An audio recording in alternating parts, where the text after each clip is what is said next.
Okay, so it's just gonna be me for a hot minute here. Let's make sure we're set up. So we've got Genshin, and I kind of forgot I haven't been on here in a bit. So it's got a little bit of an update. So more or less be chatting here for a moment. Oh, I gotta grab my tablet.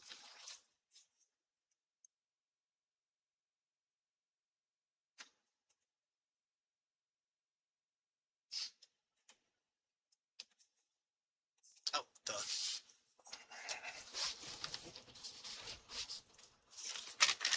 Because for some reason multi-stream is great with YouTube and TikTok, or YouTube and Twitch, but doesn't show me TikTok.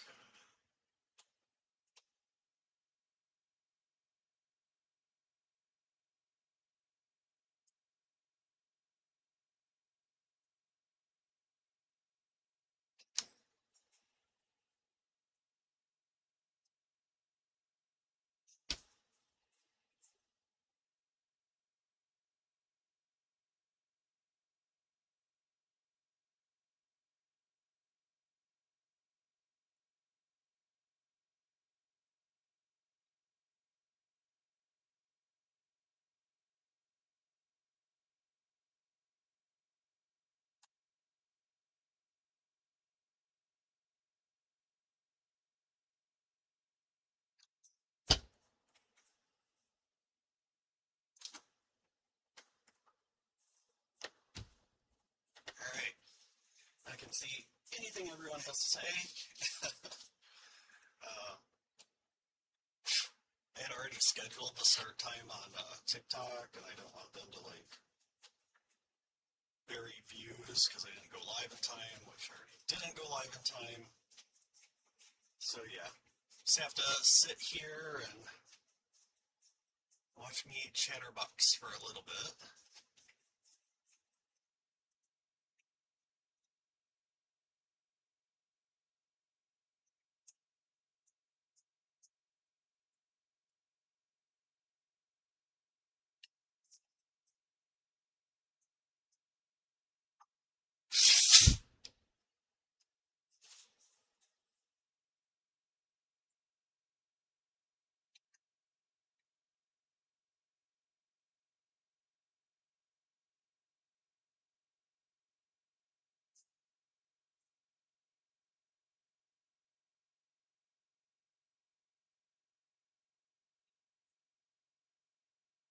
Alright, so I didn't realize I was playing an ad on Twitch already.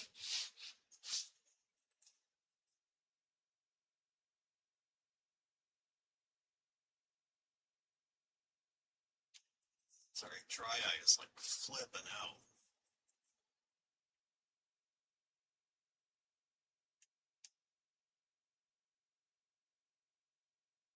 And I did forget something else. Just a moment.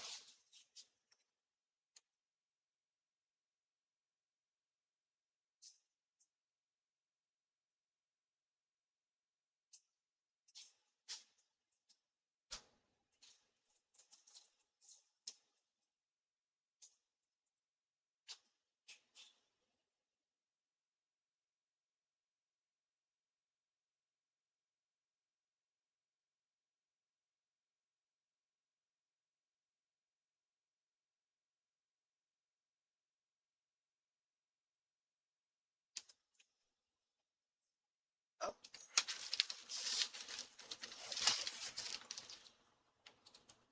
here we go. I swear I changed it to live stream. I don't know why it flicked back, but it's why I watch my own streams. Whoops.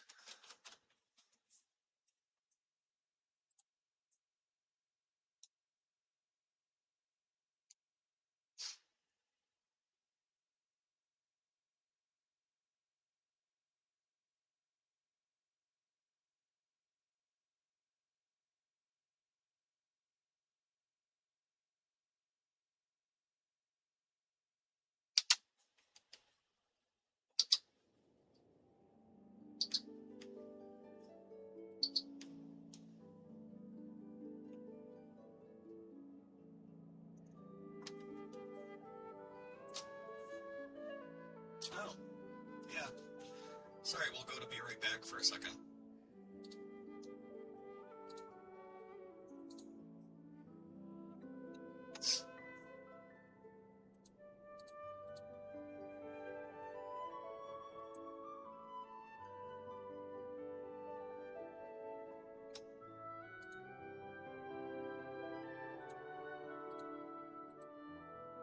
There we go. Sorry about that.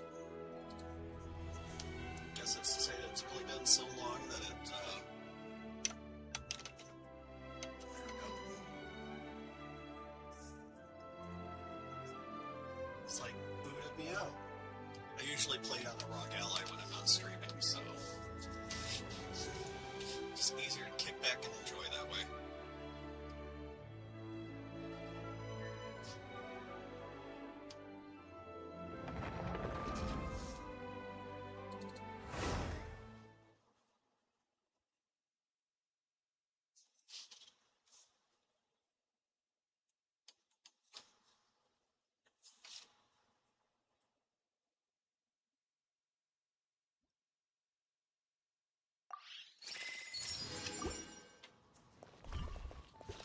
We do have our dailies to get through. It's been one of those typical late start dates.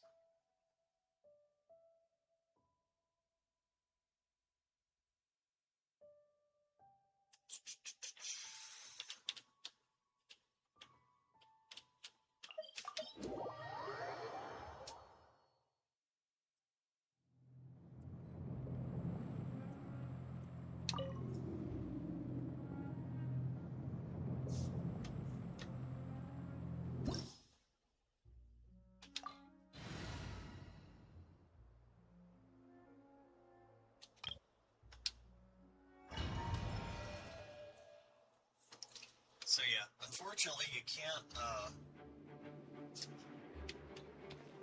do Dvalin unless there's been an update with Chaska, or Chaska, because she can't target anything.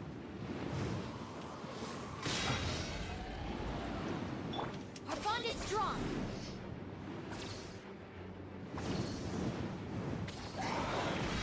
I'll settle this. Stay back! The story has only just begun! Close your eyes.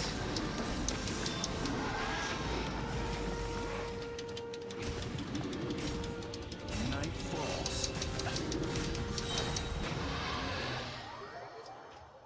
It's like taking on Dvalin is not even fair anymore, unfortunately for him.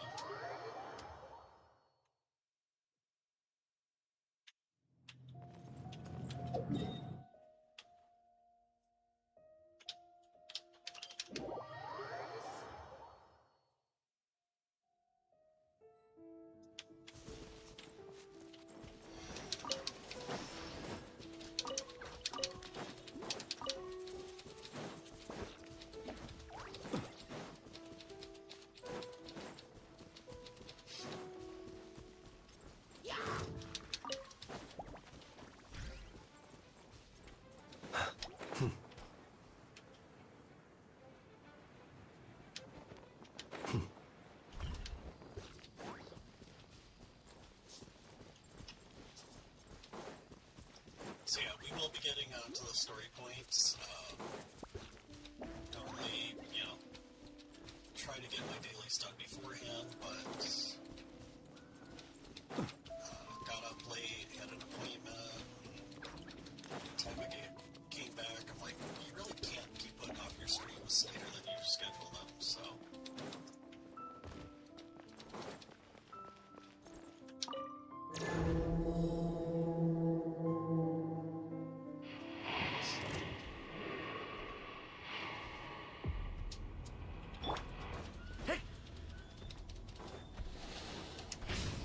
Leave it to me! Get with me. Be silent. Close your eyes.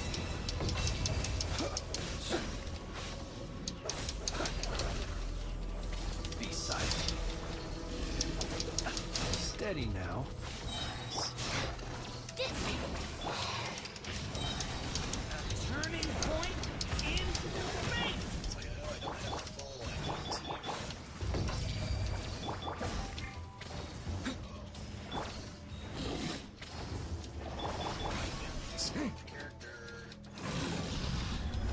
bond is strong.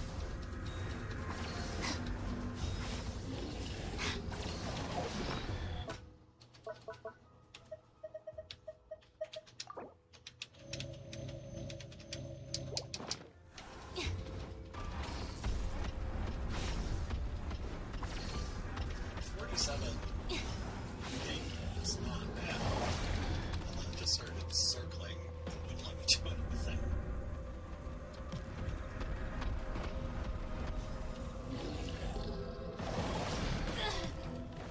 Stand with me.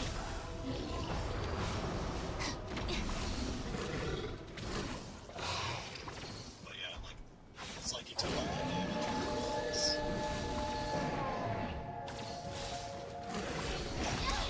Our bond is strong. Lightning Miracle!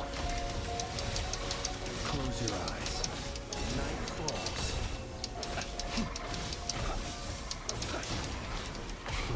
To dust.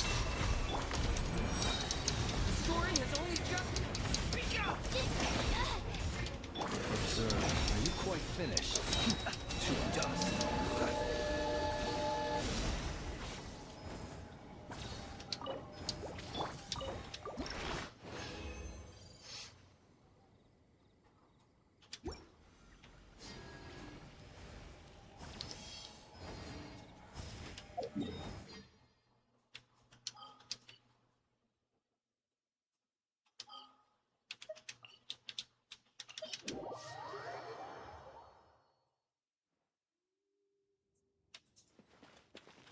Just try and get through some of the more speed run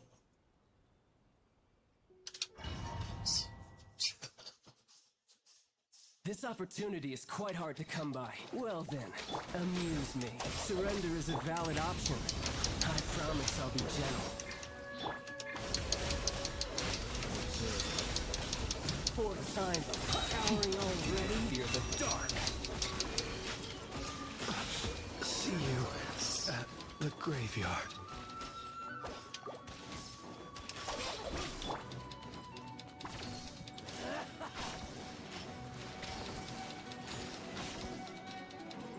Close your eyes.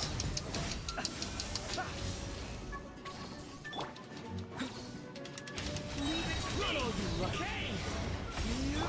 Not bad. I'll settle this. Guess I should take you more seriously. Observe. Be silent.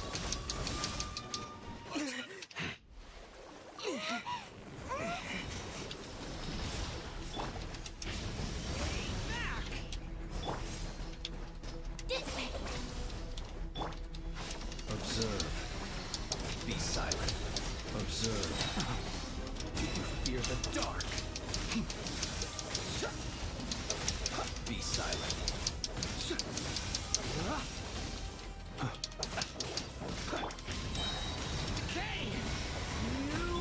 Our bond is strong.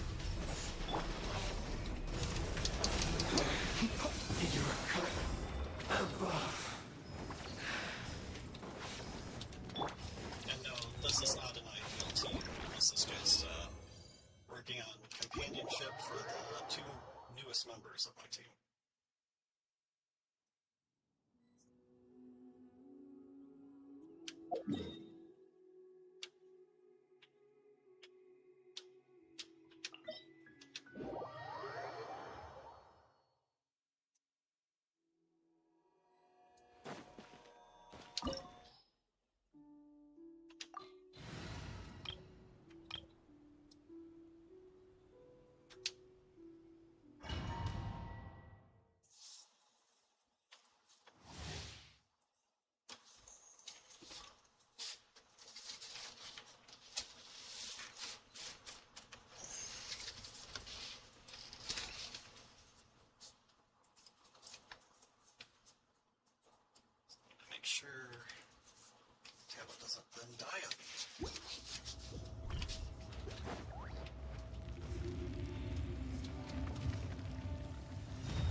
defense.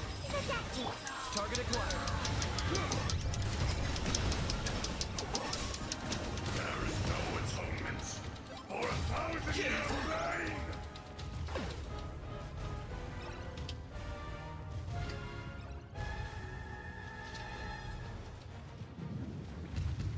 Today, you witness your reckoning!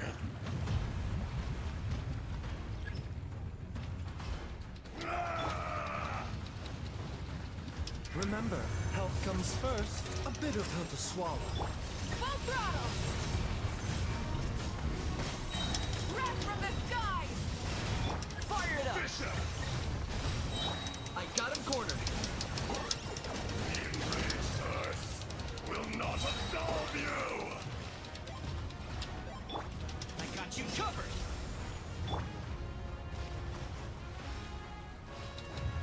You stand upon your tomb, though you know it not.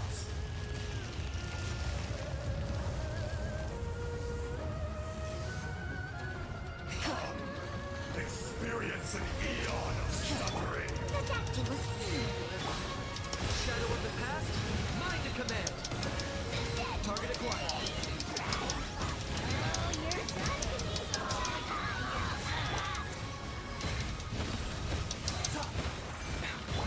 Check this out. Light of the blazing sun.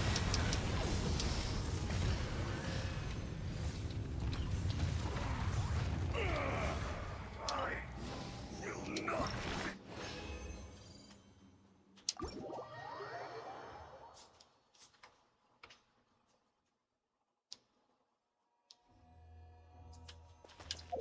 They're 4 times a year, 5-star constellation has been really helpful. Getting Baiju so he can hit 2 strikes of that healing's godsend.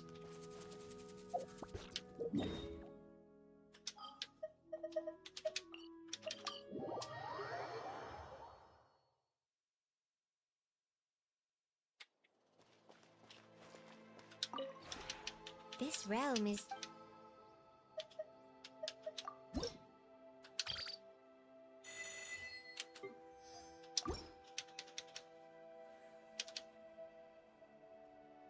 Hey, welcome there. Thanks for joining.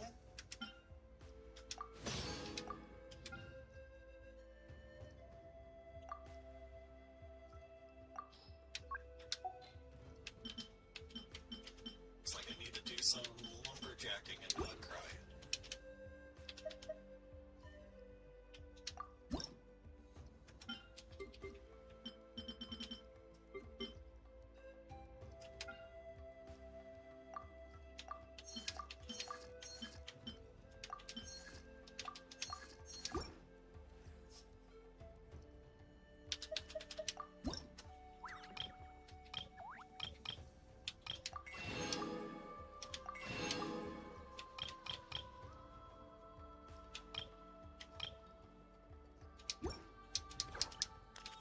If you ever...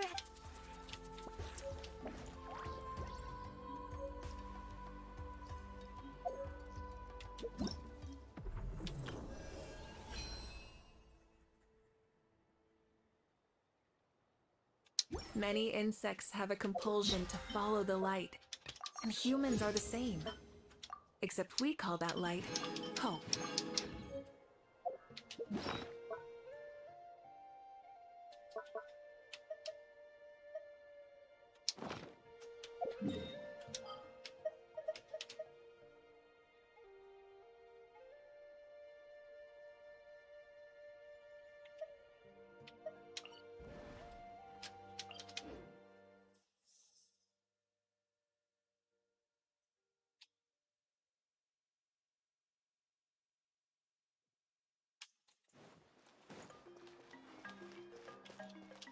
Ad Astra...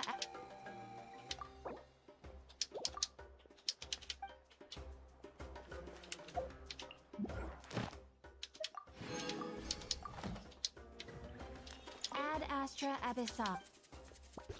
Thank you for Ad Astra. Hey, welcome.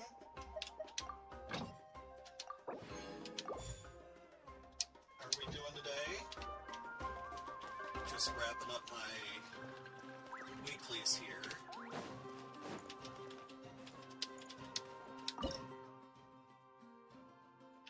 And then we will get into more of the story for Notcry.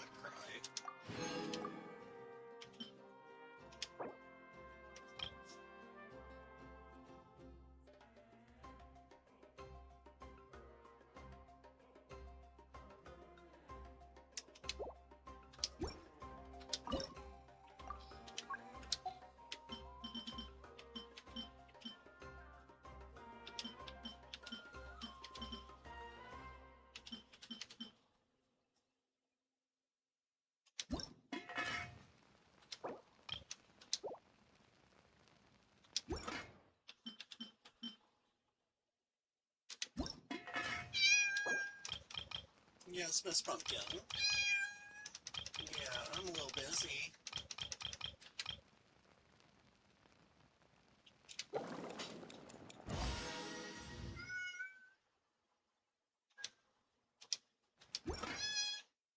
Yes.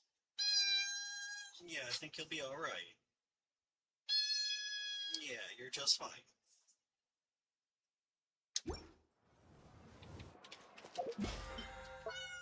Mhm.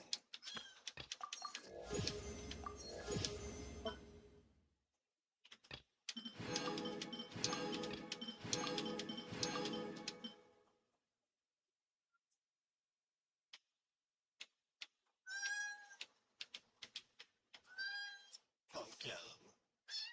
Mhm. Mhm.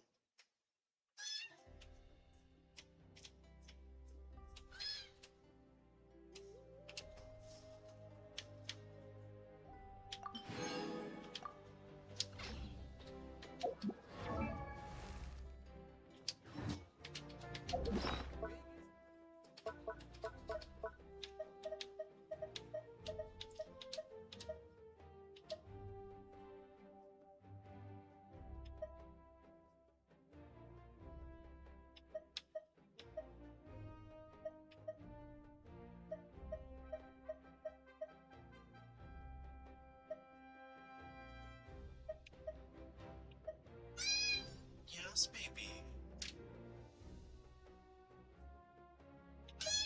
You're just fine.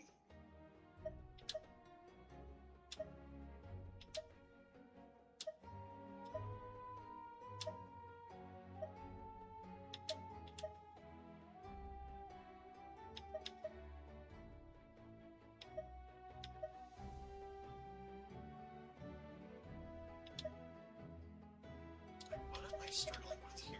Said I had 4. So I got another one.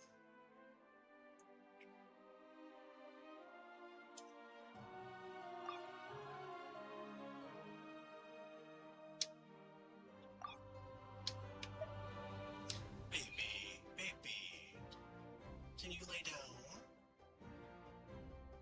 Can you just lay down? Daddy's a little busy.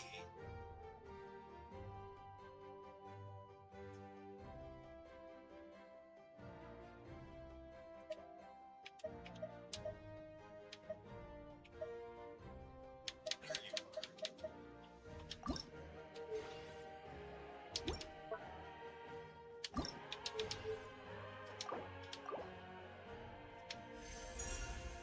There we go.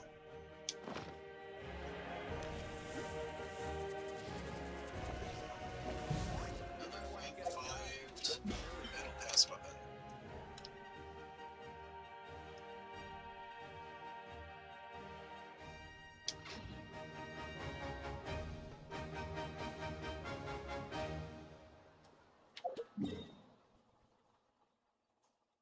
I don't know why my eyes are so flippin' dry.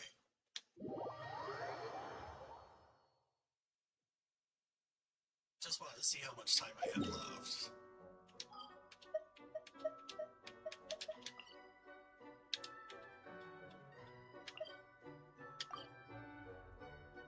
Alright. Yikes, good.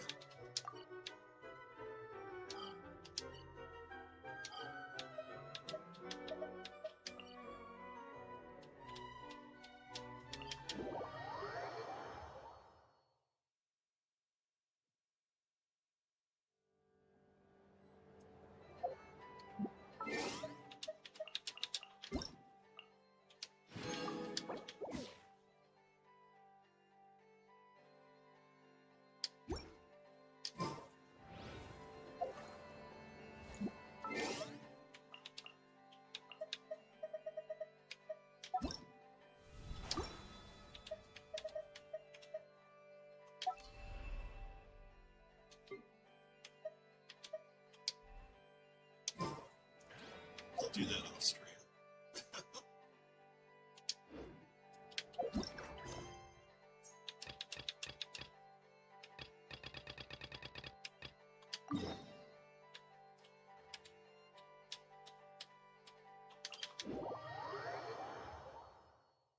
Here we go. You're just fine. You can lay down there. You're a little weird.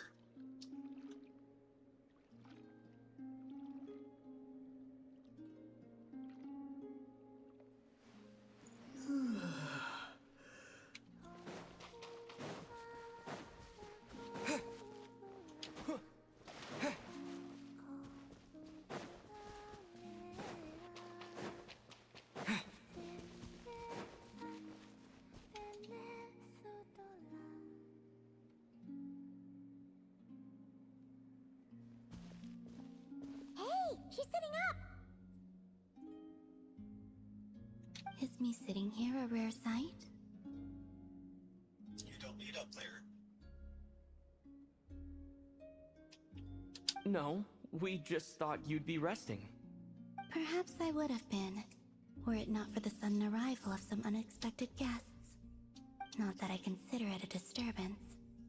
After all, you are the only ones who are free to enter. Would it not be a little unfriendly of me to lie down while we speak? I didn't realize you put so much thought into little things like that.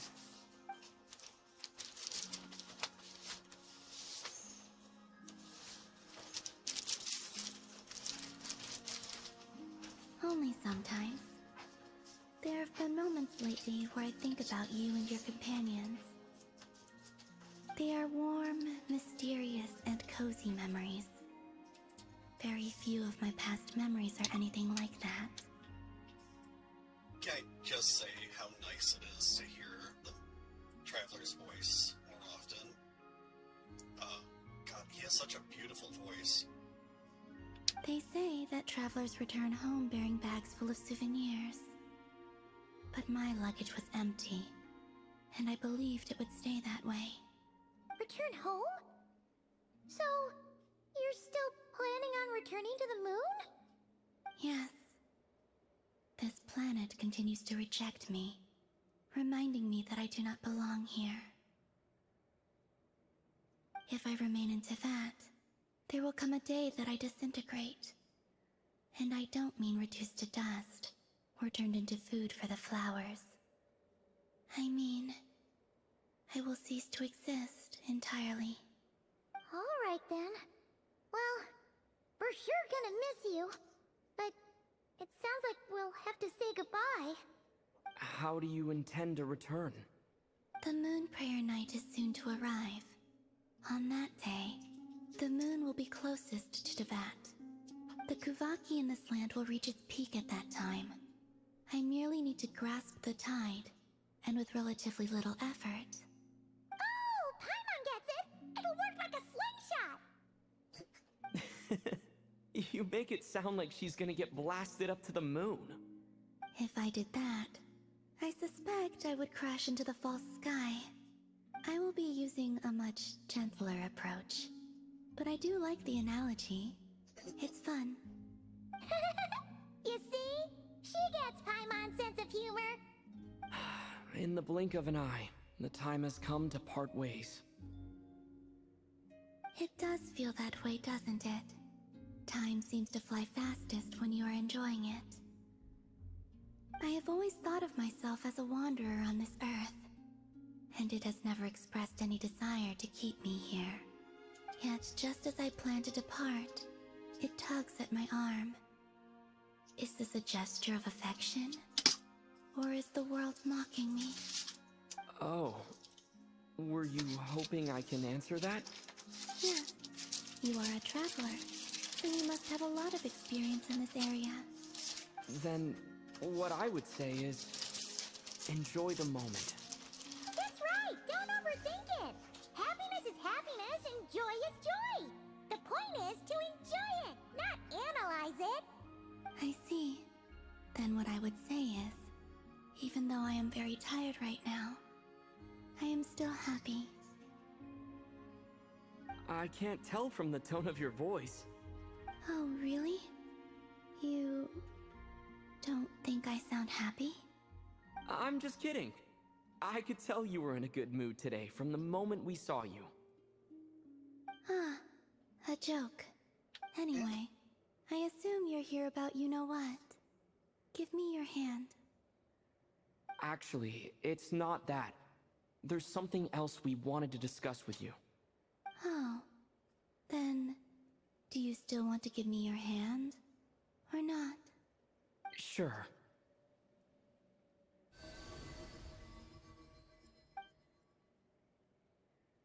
Thank you.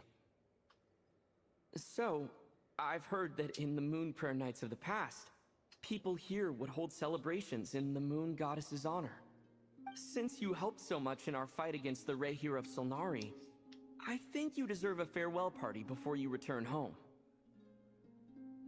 I haven't asked everyone else for their opinions on this yet, but I'd like to invite you to join the upcoming Moon Prayer Night. I've never joined a moon prayer night before. I'm not sure what I would even do. Oh, don't worry about that! We take care of everything! All you need to do is show up. Of course, there's no need to force it if you're not feeling strong enough. It's just, this kind of felt like a golden opportunity. But they call me Kutar, and the Fatui have an arrest warrant out for me. I shouldn't appear in public right now. I'll make it work. You have my word. Yeah, we got your back. Well, he does. Paimon's actually not too sure what he's planning. All right, if you're sure. I will not refuse your invitation. I suppose it wouldn't hurt to pack a few more sights from this world into my suitcase before finally learning what my homeland looks like. Oh, if you see Lauma, please tell her that my answer to the question she asked me is neither yes nor no. Rather, it is, there is no need. That was kind of cryptic, but sure. Guess it's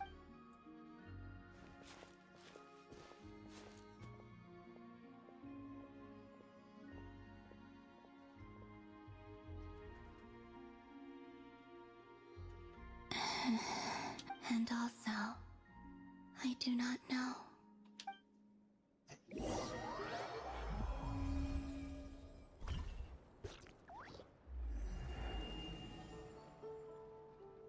Since she's agreed to join the festival, let's go see who else wants to take part. Lauma's gotta be the person most familiar with the Moon Prayer Night. We should start with her. Also, what exactly is your plan to keep her safe? Not sure yet. I'll figure something out. What? Are you serious? And Paimon even gave you her vote of confidence back there! When did you become so sneaky?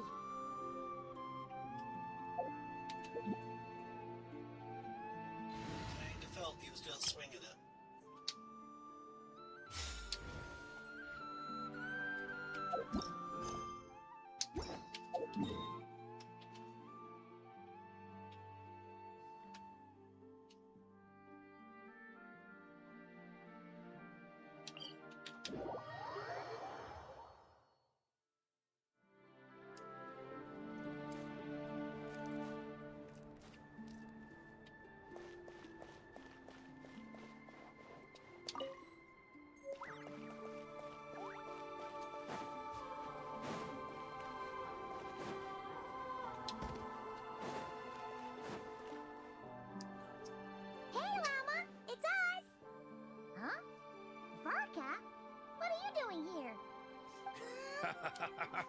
Beats me.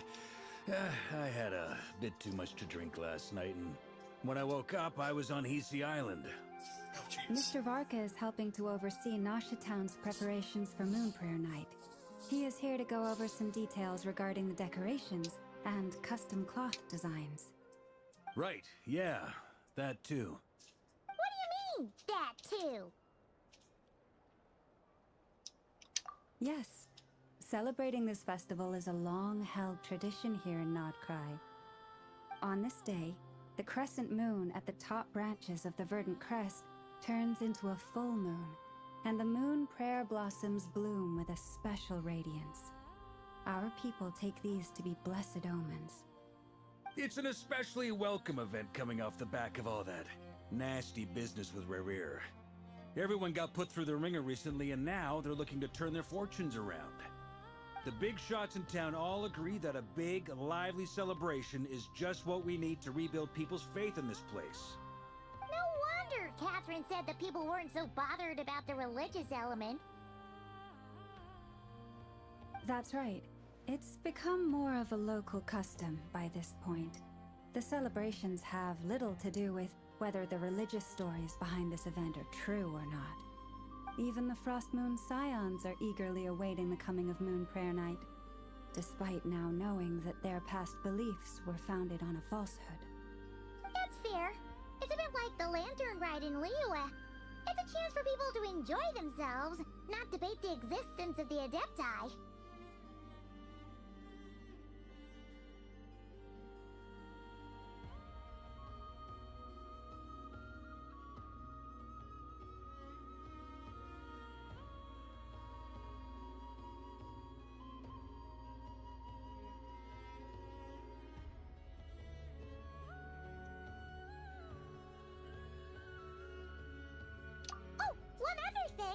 We just went to see Columbina. We went ahead and invited her to take part in the festival this time. Hope it's okay. Wait, so... you mean she agreed to it? Huh. That's quite a surprise. Then, I suppose that she intends to return to the moon on that day. Oh yeah! It's kind of a complicated process, but basically, it's like a slingshot.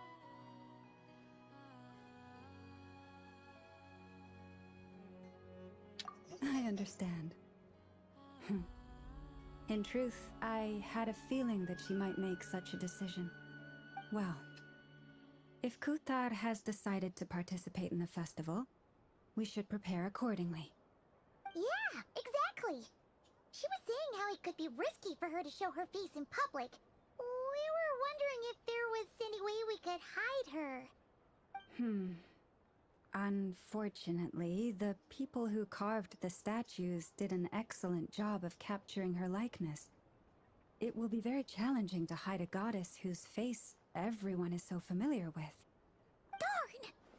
We may have bitten off more than we can chew here. Nah, don't sweat the small stuff. We can handle that. Huh? Are you saying you have a plan? Not as such, no, but the most important thing with a festival is to keep the mood light and your spirits up. You can't go preparing for a festival with those long faces. You'll never convince anyone to enjoy themselves. The Mondstatter spirit is strong with this one. As it happens, I agree with Mr. Varka. Let's start by making our appreciation for Kuthar the beating heart of the festive atmosphere. And who knows? Once we get the ball rolling, perhaps everything will just fall into place. Hey! Did you catch that? Llama said the thing! Or close enough, at least. I'm looking forward to the Moon Prayer Night already. We have a festival in Mondstadt called Windbloom, and you can always tell which couples are celebrating it for their first time by the smiles on their faces. Big, beaming smiles like their whole face is glowing. And I have a feeling we'll get to see that same smile on the Moon Goddess's face at this festival. Not quite the same, surely.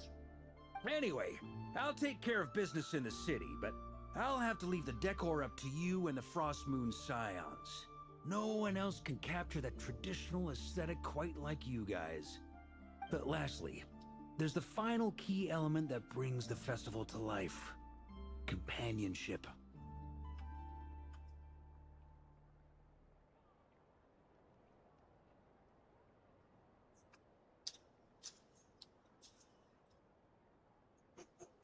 Before you leave, let me show you something that we've been preparing.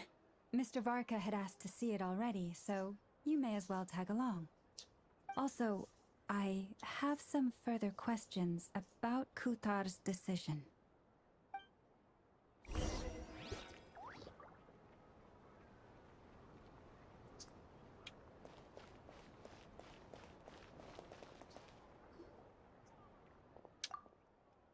So yeah, sorry about... I was listening, I just, was trying to get some more promotion out there.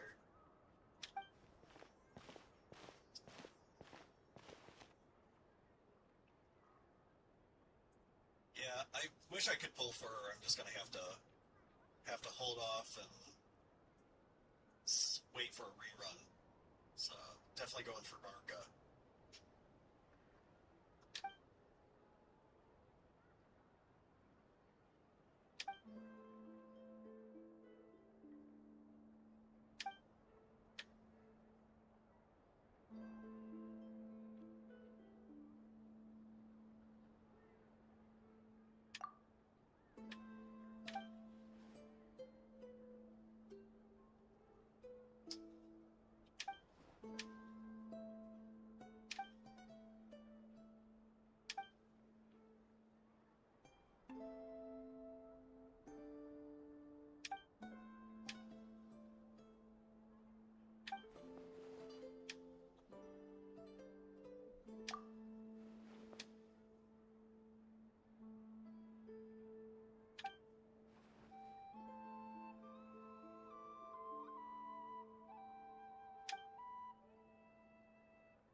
Jeez.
Huh!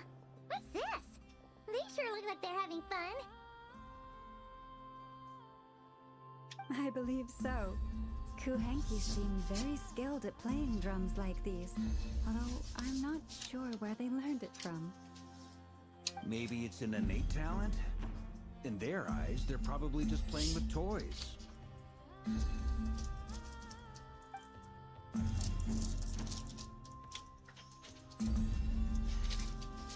Moanatar! You wanna play too? Yeah. She looks more confused than anything. Maybe we can teach her next time if we get the chance.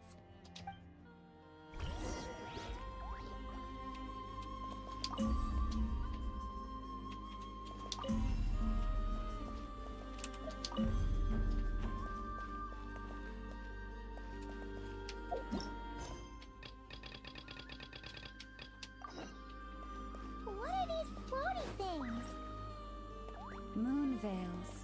We hang them from buildings in the city during the festival. When you look at the sky through them, it creates a lovely misty effect.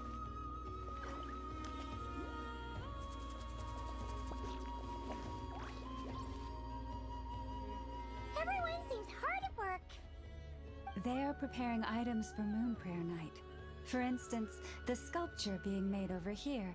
Mr. Varka and I were just finalizing the details of where it will be placed. Ah, there she is. I didn't know the finished article would be so large. Not to worry, though. All the necessary arrangements have been made. Just let me know once it's ready, and I'll get some people to ship it over. You have my thanks. And over here, we are preparing a very traditional confection. Oh, look at all these colors! It looks great! Can Paimon try one? Of course. I have a feeling you'll like it a lot. You bet! Sweets and treats are Paimon's favorite! If you included those in the Feast of the Moon, I bet Paimon would have joined the Frost Moon Scions by now. There will also be verdant crests like this present in Nasha Town during the festival. The timing of Moon Prayer Night is not completely set in advance. We make a rough estimate, then observe the changes in the verdant crests and moon prayer blossoms to guide us. As such, the wait itself is a fun feature of this particular festival.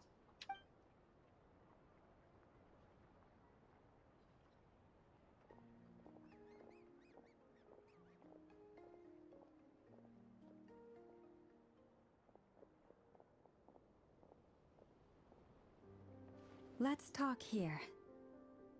To tell the truth, I am very surprised to hear that Kutar is willing to participate in the festival. I once asked her if she'd be willing to stay with the Frost Moon Scions. She did not answer, but she has not appeared here since. I took this to mean her answer was no, but if that were the case, she would not have accepted this invitation. Ah, I see. Maybe she is right. Maybe the Frost Moon Scions of today no longer need a moon goddess. But my wish was not for her to come here and be worshipped as a deity. I simply wanted to offer her a place to stay. I'm sure she believes that showing herself here might invite Fatui intervention. But what really pains me about all this is that this is her birthplace. She ought to belong here.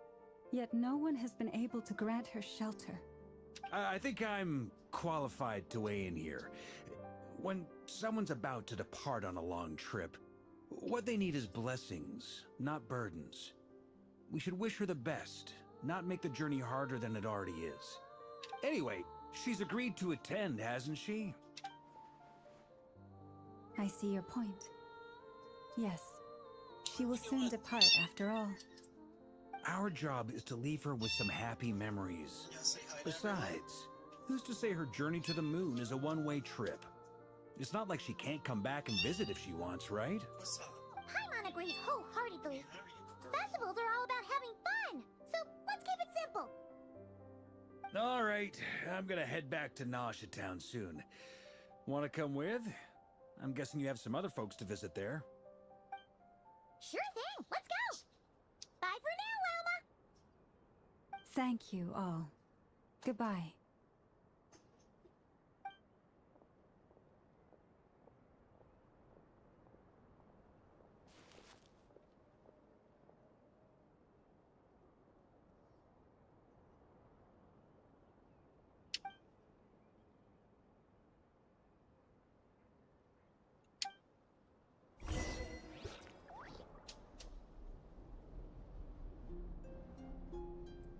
things. What are we doing? Yeah, so I can finally hear your purrs. There's nowhere up there for you, baby. Besides, well, yes, but Daddy was getting hungry. He was gonna grab a snack. Yeah. No, do not whack your tail in my eye.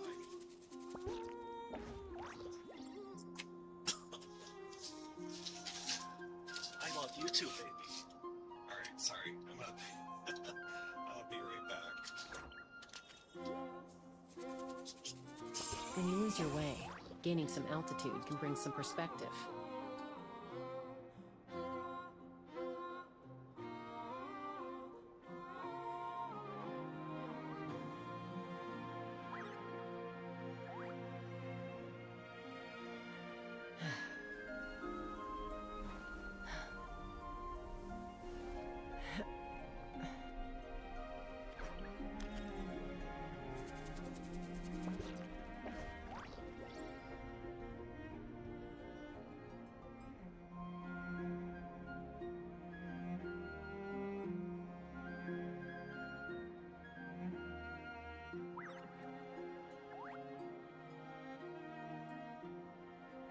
I'd have lost myself long ago if I allowed myself to be led by the whispers of the abyss. Surviving is tough, but taming the beast within is tougher.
When you lose your way, gaining some altitude can bring some perspective.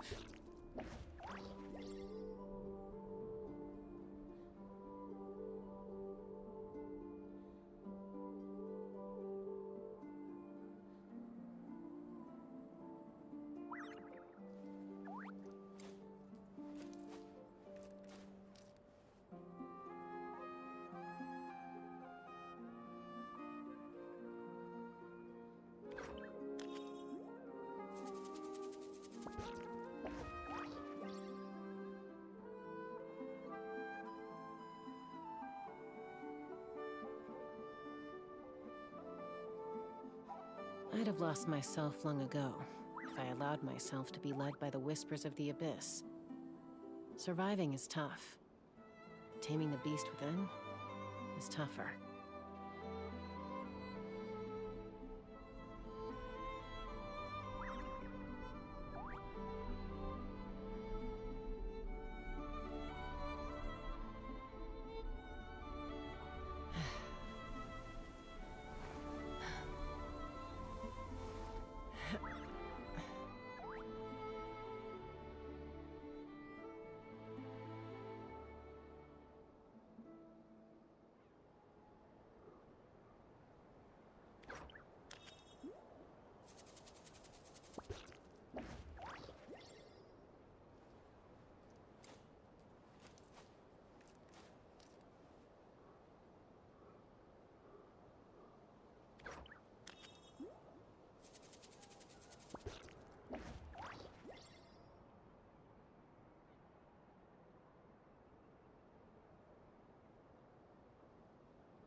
I'm a little out of practice these days.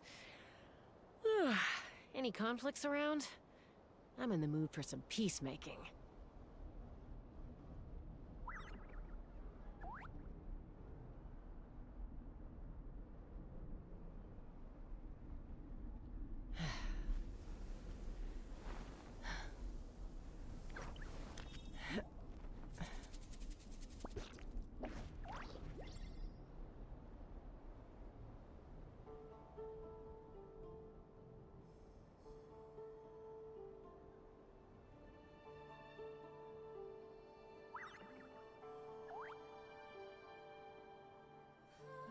I'd have lost myself long ago if I allowed myself to be led by the whispers of the Abyss. Surviving is tough. Taming the beast within is tougher.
You throw a hissy.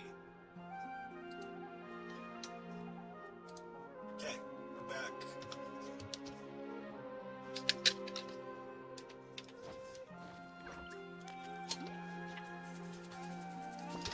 Got a blanket. If you want to lay down, it should be easier.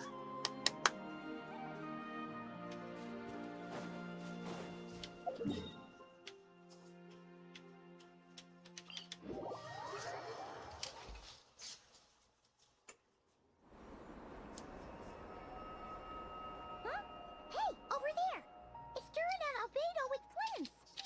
What's that baby chatting about?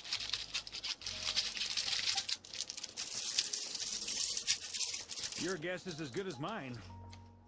Ah, Grand Master, and the Traveler and Paimon. Hello there. It's been a while. Perfect.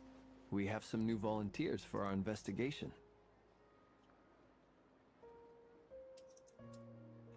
Wait, let me guess. The righteous Lightkeepers are finally ready to hunt down the Abyssal Dragon? Haha. Yes, that too. Yeah, right! Oh, wait! Why does everyone keep saying that too? Well, to be precise, the facts match, but not the causality. Wait, so I guessed right? Half right! Don't act so impressed with yourself.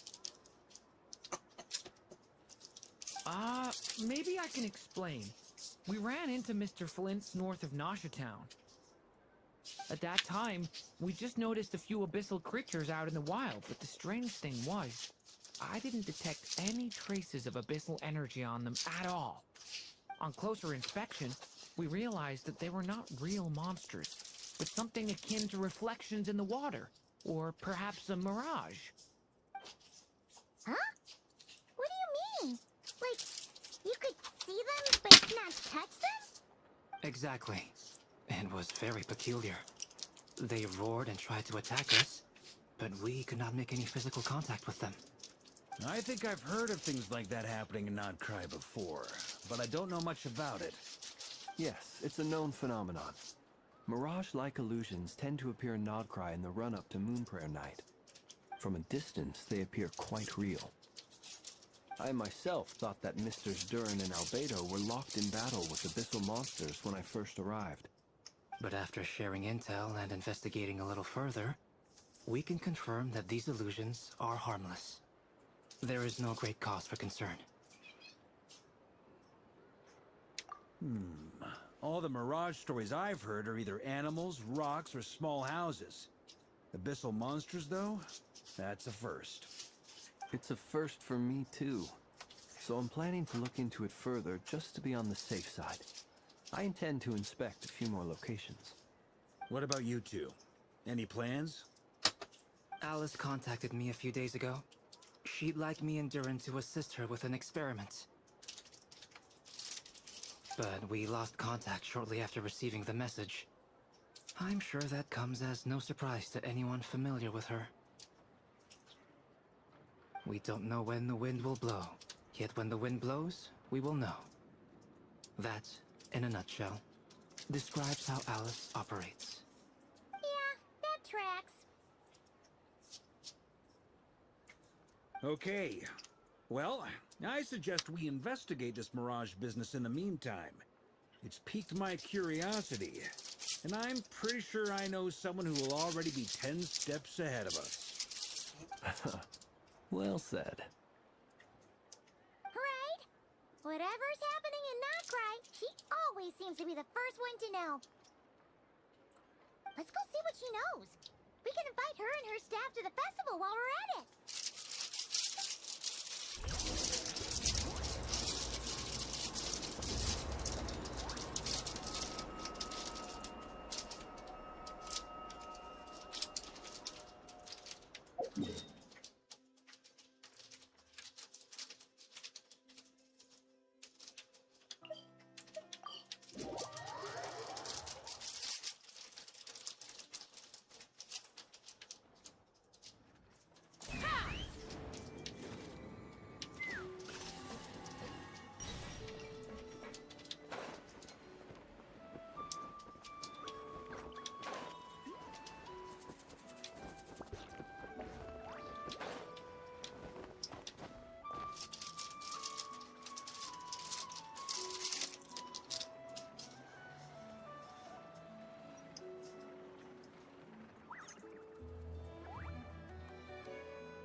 You're right, I have noticed. There's certainly something a little fishy about this situation. Only a little, though. Records indicate that this phenomenon can occur in the days before and following Moon Prayer Night. That said, it has always been a rare sight in the past. The odds of encountering these phantoms are similar to looking up in the night sky, happening to see a shooting star, and managing to make a wish before it disappears. But this time, either everyone's getting lucky, or they're appearing far more frequently than usual. Yehoda's out gathering intel as we speak. In the meantime, let me check off some points of interest. First, the Abyss. The ones we saw seem to be abyssal monsters. Indeed. But we have identified one location where many more of them have made an appearance. And not just monsters, but human phantoms too. Given the scale and nature of the phantoms, it's almost as if someone's last memories are coming to life. Or perhaps the memories of multiple people. Oh. So you mean the phantom monsters are hunting down the phantom humans? Exactly. The phantoms can interact with each other, but we have no means of intervening. In addition, some of the human phantoms would seem to be from the very distant past. This is clear both from the clothing they wear and the stories they tell. They claim to be from Hyperborea, a name which I've heard from Lauma before. If this is true, it means they must be from 6,000 years ago. Did Paimon hear that right? 6,000 years? It sounds like this merits further exploration. That'd be a big help. Now leave it with you, Albedo. My knowledge of ancient history is non-existent. Okay. I used to doze off every time the pre-Knights Favonius era came up in class. It's quite a miracle that you were able to understand these phantoms' speech, given how long ago they lived. I'm free now. I suppose you're right. Yeah, do you want to cuddle? But I'll leave the archaeologists to ruminate over that conundrum. As an intelligence broker, my sole interest is in the value of the information I gather. Which, in this case, hopefully means earning myself some good favor with our dear Lady Moonchanter. So calculating. Whew, this intel broker logic always catches Paimon by surprise. Sounds to me like we could split the work up. I think the abyssal phenomenon is best left to Albedo, Flint, and me. Agreed. It coincides with my duty as a lightkeeper. For my part, I'd like to understand the abyss better. Even a little knowledge would go a long way. This is certainly a rare opportunity to study the abyss. But even rarer, perhaps, is the chance to make contact with the ancients. The Curatorium will take the lead on investigating the Hyperboreans. We put in the work to learn what we know so far. It seems only fair that we get some quantity of exclusive intel. That just leaves our trusty team of 2 unassigned. Since you became an honorary knight, of course. This was part of my grand plan all along. Oh yeah! By the way, we managed to convince Columbina to come to the Moon Prayer Night celebrations. Would you and Yehoda like to join too? She agreed to that? Huh. Quite an achievement. Never underestimate the traveler, I guess. I'd be happy to join. No point shutting myself inside when the streets are all decked out. I doubt any clients will be visiting during the festival in any case. And Yehoda loves a party, so I'm sure she'll jump at the opportunity. No. No. No. No. No. No. No. No. Way to contradict me. Wait. No, that's... So many people...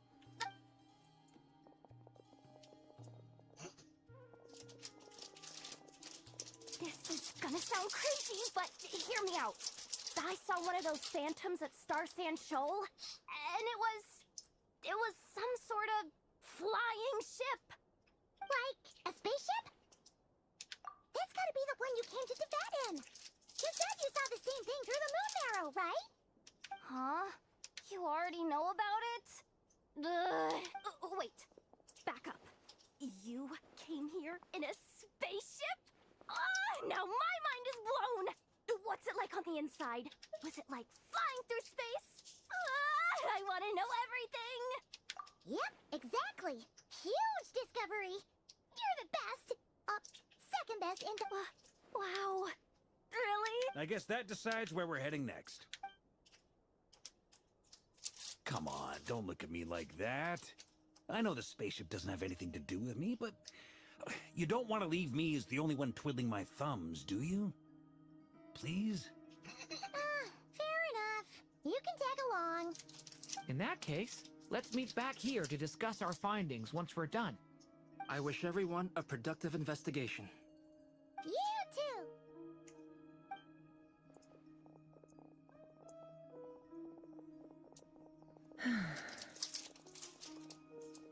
What's up, boss?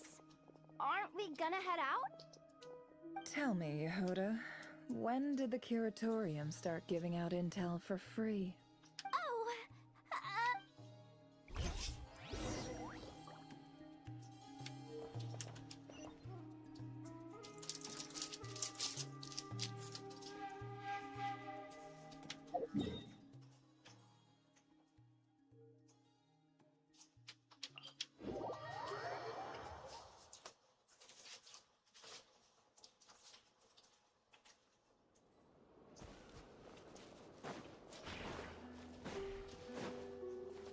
Still there. Not a phantom would have disappeared by now.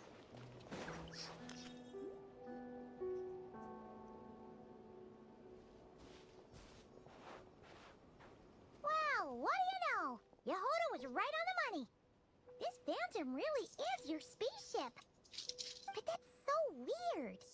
Why would it show up here? Is it some kind of projection? Or a ghost? Like, maybe it no longer exists, but somehow it left an afterimage?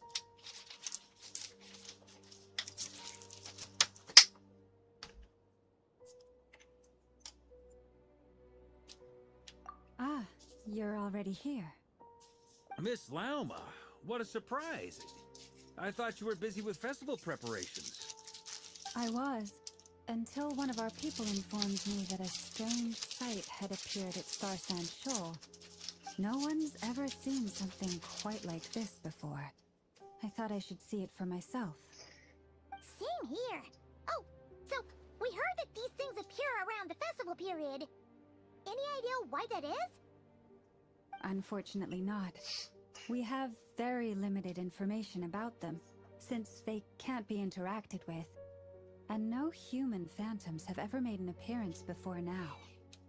The most we've been able to deduce is that these sightings appear to be connected to the increase in Kuvaki energy around this time.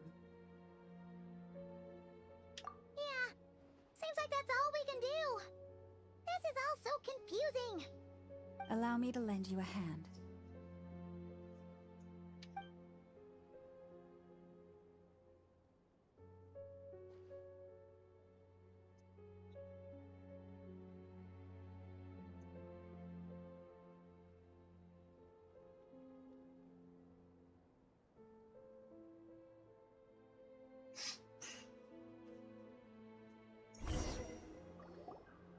Everyone, our friend here should be able to provide us with some information. Is that a phantom Rhymehorn deer? I've heard about how the Frostmoon Scions live in harmony with the animals, and can even communicate with them. That's coming in handy now, for sure. Okay. Yes, I understand. Then how about this?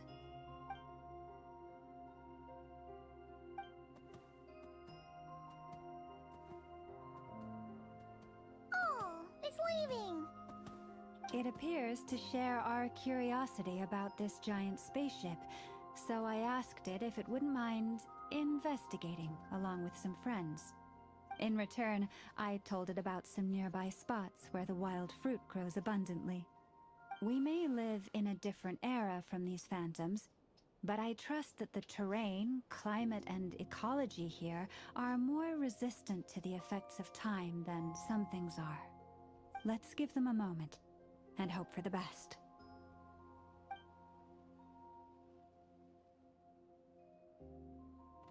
All back together? Must have been a lot of fruit. Indeed. Now let me ask them some questions.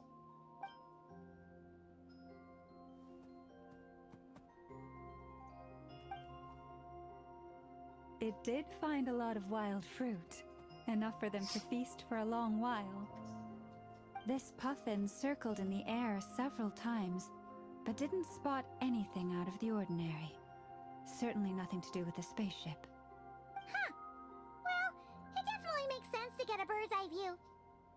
Indeed. Other than that, I was also thinking that the world these phantoms see is also different from ours. Oh, I get what you mean. The wild fruit exist in both times and spaces, but there might also be things that only exist in that space-time, which we can't see. Good point. Blunthorn rhinos can use Kuvaki to shift great rocks, but this one says it couldn't get that ship to budge by even an inch. The sniffer mole tried too, but despite being a skilled digger, it could not get through. They say that the spaceship looks robust and undamaged. It seems completely impervious to any and all attacks. Whatever lies within is well defended from harm. So, just like us humans, there was nothing they could do about this spaceship either. Yes, still, they deserve our thanks. We are grateful for all your efforts, dear friends. Now go, and enjoy your feast. I've noticed some other human phantoms gathered nearby. Come on, let's go talk to them.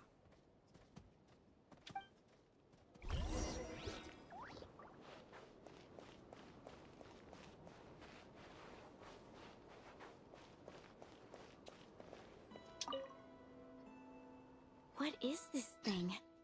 I've never seen it move, and there's no way to get inside. Goodness knows. My grandpa says it's been sitting here at least since his grandpa was still alive. What about his grandpa? Did he say anything to your grandpa's grandpa about it? Huh? I don't know.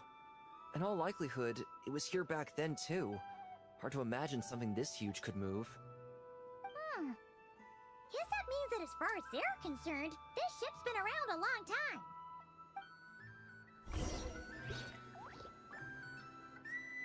I always assumed they landed not long before the Conria 500 years ago. But they've been there longer than 6,000 years, whether they're conscious or not. Come on, brothers! If we can get even a small chunk off of this thing, it's gotta be worth a fortune! Huh? Yes, brother, I shall join you. Let's make our fortune. We should go with them. What the? This thing is crazy tough. I can't even scratch it. What's it made of? Sorry, brother. Looks like we'll have to seek our fortunes elsewhere. Enjoying yourself? I was just seeing if I could influence this phantom's perception by playing. But nope, no dice. I'm sure we're all starting to build up an idea of what's going on here now that we've spoken to some of the people. These phantoms are reenacting real historical events in Nodcry. It's almost like we're in some kind of interactive stage play. We can talk to the actors, but the plot is fixed, and we can't influence it. It makes sense. History is set in stone. The objective facts of the past cannot be changed. Paimon totally thought you were just goofing around earlier. It actually... Of course I was. Anyway, at this point, I think we're forced to conclude that although the Phantom spaceship is right there in front of us, we aren't going to learn much about it from these people.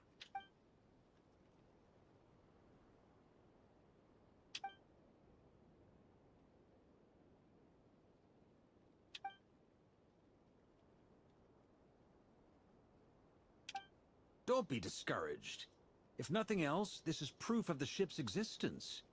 And think about it. So many people tried to hack their way inside, but no one could get the door open. It's made of very tough material. To me, that says that we'll either find the ship itself or the story behind it. It's just a matter of time.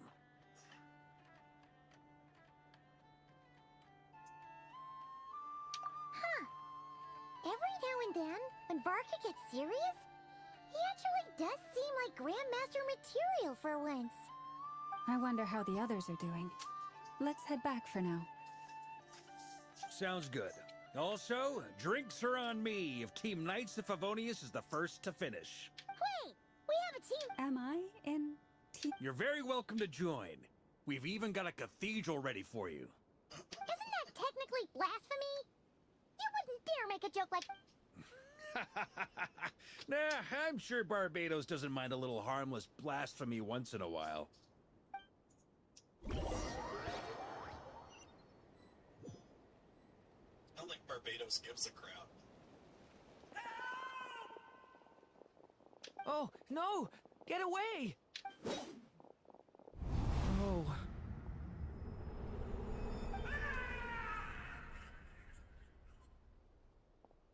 Look, clothes they're wearing look Conrian. I know it's hard to stomach, Mr. Duran. But as I'm sure you've noticed, there is nothing we can do to intervene in that which unfolds before us. But we have to at least try.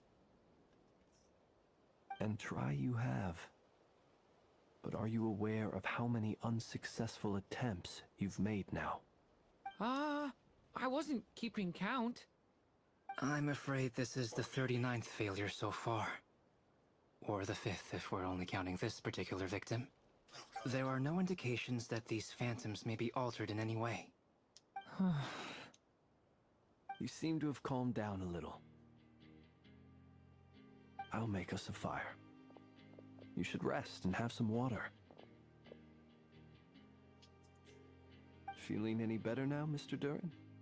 May I ask a few questions? Be my guest. What exactly are we witnessing here?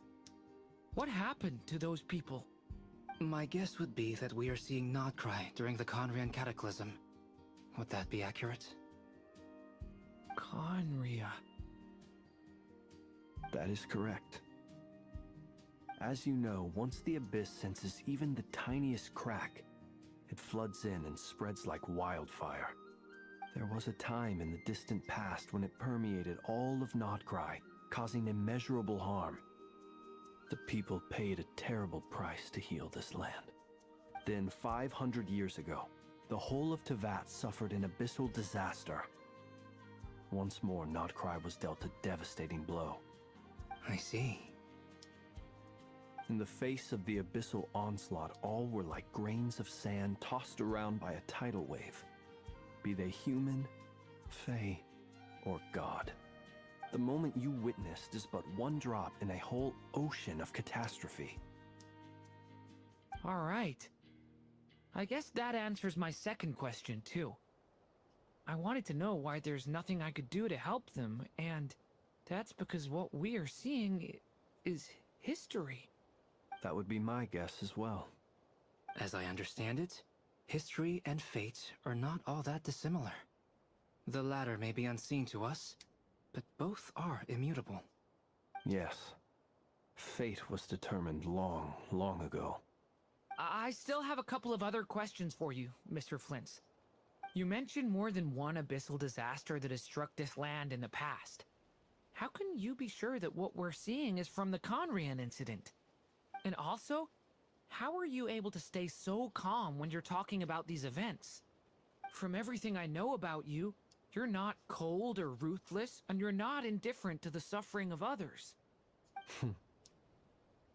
Alas, I am forced to show my age. I must be 600 or 700 years old by human measure. Wait, so you... One is not easily moved by history when one has witnessed the truth firsthand. I'm sorry. You needn't apologize. Your passion is a good thing to have. Treasure it, because someday you may find it in terribly short supply. Now, at the risk of offending you, I have a question in return. Your curiosity toward the Abyss, is it born from hatred or because you sense its call? I only ask because I kept a fragment of Rarir's body in my lantern for a short time. Specifically, his heart.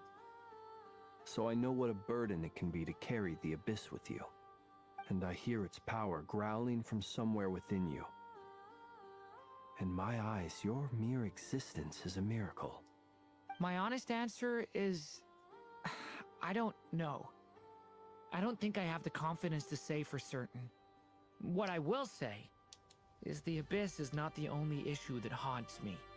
Even before I became who I am today, the question dogged me constantly. Should I even exist at all? My doubts remain unresolved. But when we fought Rarir, something became a little clearer to me. Sometimes it is the darkness within us that allows us to achieve the impossible. I certainly got the sense from your 39 attempts that you were trying to achieve the impossible. It sounds like you've resolved to see the truth for yourself. Absolutely. In that sense, he and I are quite similar. Then I wish you every success. I look forward to the day of your transcension. Well, if everyone's caught their breath, I suppose we should head back. Oh, and one last thing. I'd appreciate if you kept our discussion about history a secret.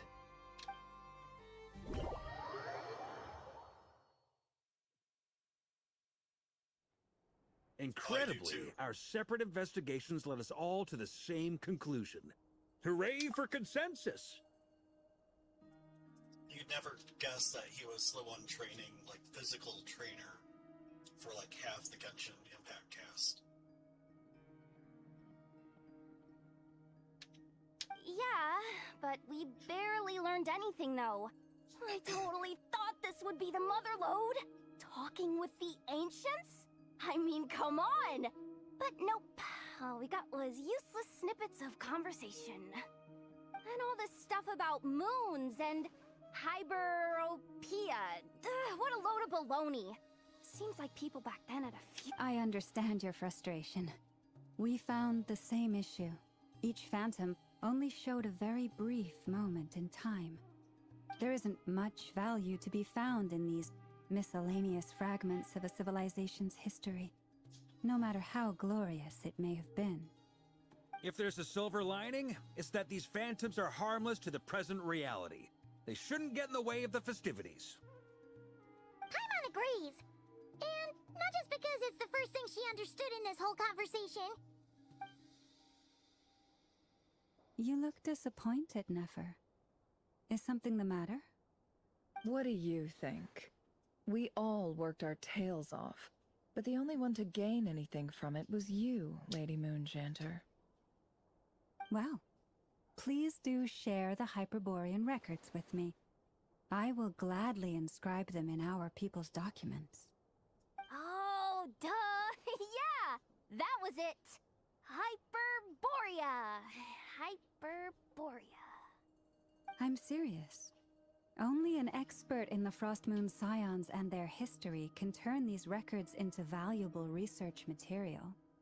The alternative is to let them gather dust on the Curatorium's storage shelves until the pages turn yellow.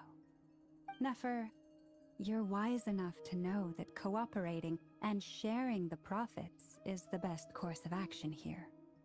Well, that goes without saying. Sure, let's do that. Huh? But didn't you say we aren't supposed to give out intel for free? Sorry. Shutting up. Shutting up. Now is not a good time to push Nefer's buttons. Anyway, back to Moon Prayer Night. I'm thinking that we should prepare something a little special, aside from the usual decorations and so on. You mean a parting gift? Can't go wrong with food. Although, does food go bad on the moon? Perhaps a lantern would be a better choice. It might be dark up there. It could prove difficult to light a lantern on the moon. Magical stones might serve that purpose better. What about a clockwork mecha model from Fontaine? I've got a whole bunch at home. I use them for fighting practice in my free time. None of these sound like things she would be even remotely interested in. But we don't interact with her enough to know what she likes. Yeah. It would really save us the guesswork if someone could find out what she's into. Wait, what the? Traveler? They're all looking at you.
Sorry about that. Great! Haha, problem solved. Now, I need to stop by Dory's. Gonna need her help sourcing a bunch of stuff for the festival. Then let's leave it there for now. We all have our own business to attend to. Traveler, if you find out what Kutar likes, let us know right away.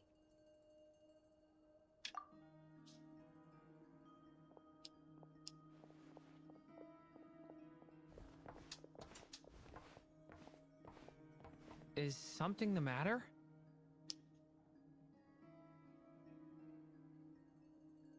I'm fine. It's just... I'm still feeling a little rattled after witnessing the horrors of the Abyss. But it's okay. This is something I have to work through. I'll be all right. Thanks for your concern. Well, don't put too much pressure on yourself. If you ever feel like something's wrong, physically or mentally, we're here to talk.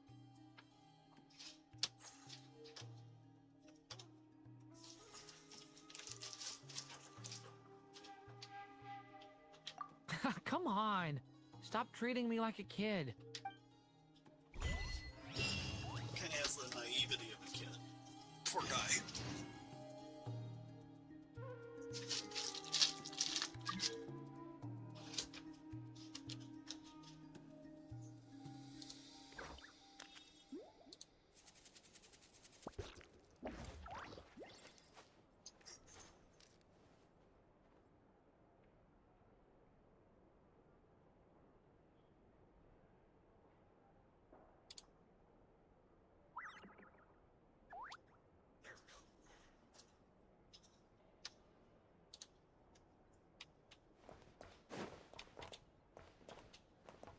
Could you do me a solid and...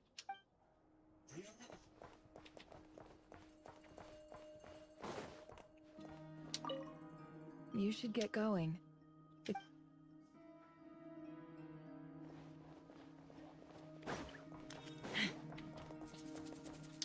Which is why we need a lantern guaranteed to work on the moon. Yes, I have a few ideas, but the lantern itself is the easy part. The real issue is how little we know about the lunar environment. Wait, you two are serious about this?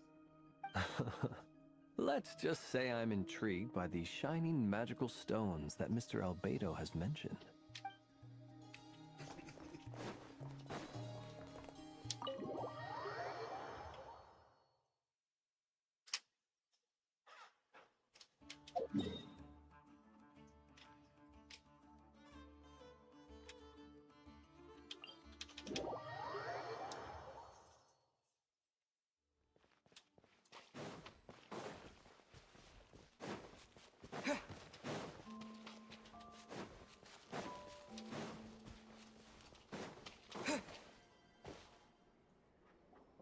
Columbina, we're back! Huh? She's not here. Weren't there a few Kuhenki here last time, too? Where did they all go? Walkies? For Kuhenki? You're not pets, you know. Or dogs with legs. Oh, well. Looks like we just came at a bad time. Let's try again tomorrow. There's still a few days until Moon Prayer Night, so we're in no rush. Besides, she needs time to rest anyway.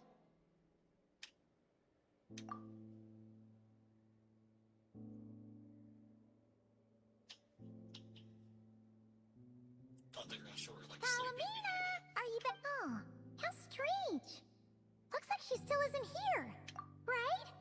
It's not like her to spend so much time outside, especially since she's worried about attracting unwanted attention. What about Luanatar? Luanatar, you there?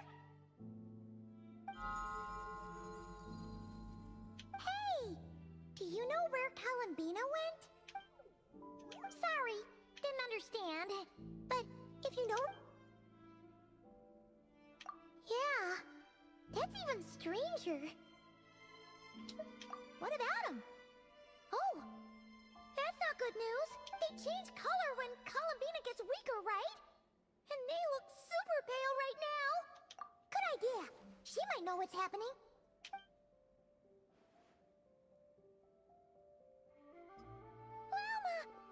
Ah, it's you. How is Kutar? No, she hasn't. I came here to check on her after I noticed the flowers had changed color. Based on past precedent, she must be very weak right now. Even getting up to walk would be a struggle. Not to mention that she doesn't do that at the best of times either. So yeah, this is super weird. No. Very few people are in the know about Kutar's whereabouts. And if anyone suspicious had visited, they'd have left some sort of evidence. Come on, let's go to Nasha Town. If anyone has seen her, someone there will know about it. It's not Cry's information hub after all. Yeah. I mean, I didn't play it when it launched, but like a few months after. So yeah, 4.5 years of gameplay. I would definitely crash out. So I'm with you there. Oh God, no. Yeah, the progress, the occasional monetary investment. Yeah, no,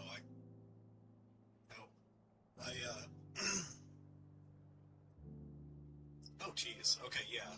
So with you, maybe a bit more than the occasional investment. Oh God, no, yeah, I'd lose it. Makes sense. Let's go. And I didn't, I put a fair amount money-wise in occasionally, but not too often.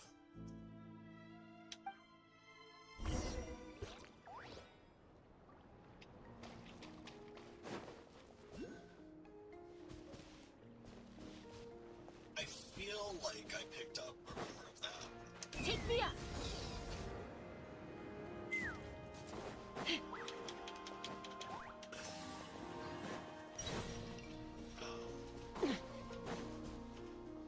Yeah, of course it takes me... I feel like if they put him in as a boss, they'd find a way to weaken him. Like, we're not gonna beat all his iterations.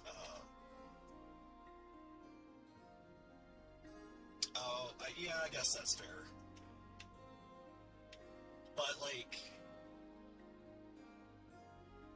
as you progress, though, like, the bosses that used to give you trouble tend to get easier. Yeah, like, I used to have a problem with the Shogun, and now it's pretty easy. The Narwhal that used to be an absolute headache. Can get through that pretty good. A lot of times I can get through both of those without them hitting their second form.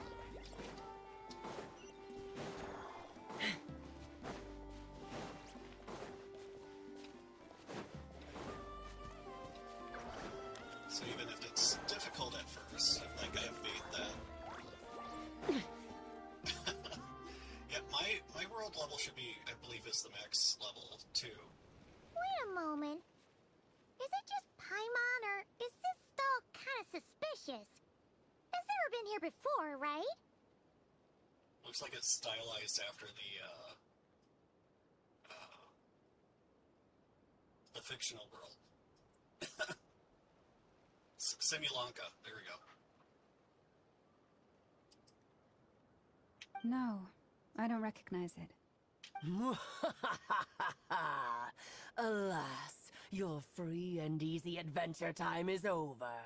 Now, prepare to face the final boss of Nod Cry.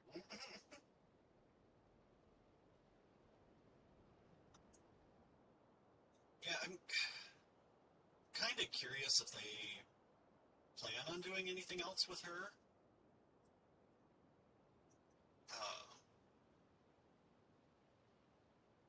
I just feel like maybe they don't think,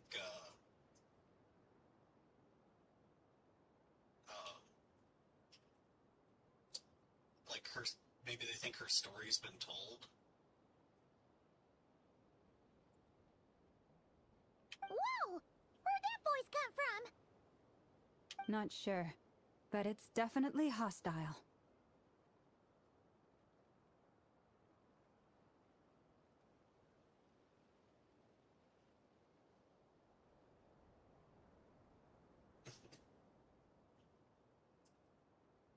I don't know about, like, absolute final boss. I'm like, I feel like we're gonna have to take on the Saritsa.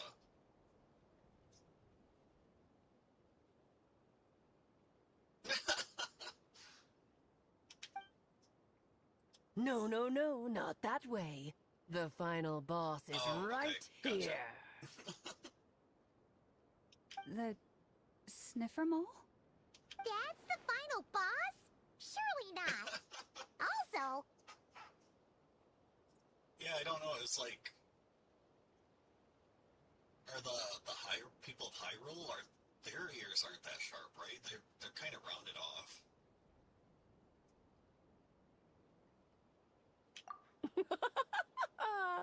Okay, the jig is up. I'll stop teasing you. Turn around. I'm right behind you. There we go. That's Alice. It seems I've managed to leave quite an indelible impression, even though you've never seen my face. Ah, nothing could make a great mage more pleased with herself. Of course, I did it a little out of order. I played through Durin stuff because I didn't want to be behind on that. I was like 5 days getting it done.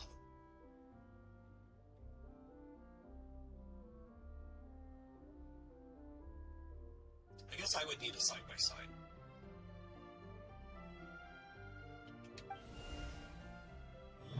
But I can be kind of face blind too.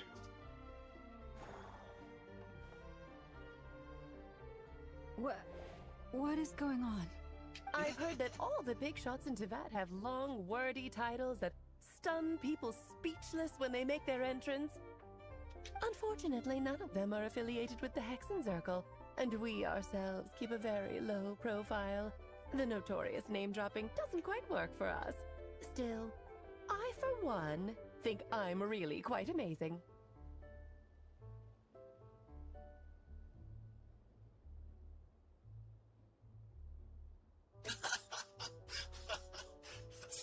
That's fair. Yeah, I wasn't a huge fan.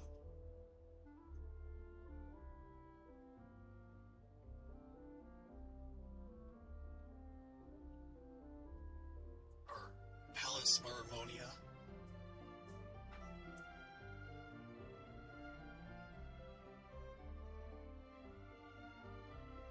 So that didn't stop me from coming up with a title anyway. Alice? It's really you this time? Not a lantern or a Donko, but Alice in the flesh?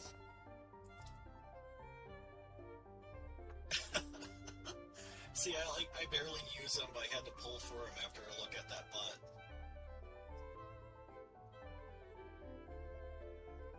What about Lenny?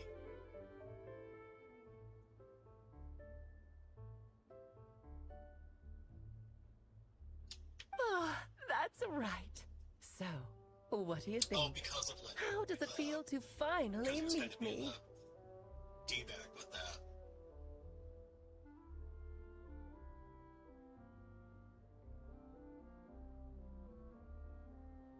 Yeah. Wasn't that like his... like he was trying to press for info?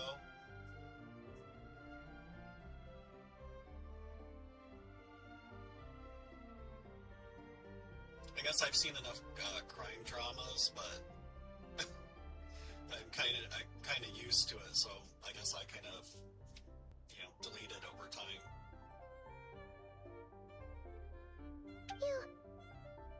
You look like...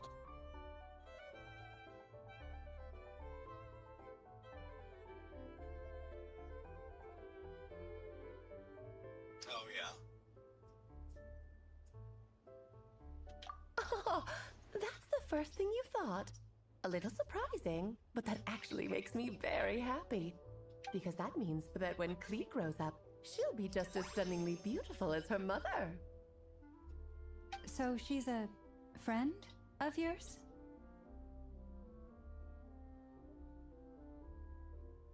Oh yeah, 100%.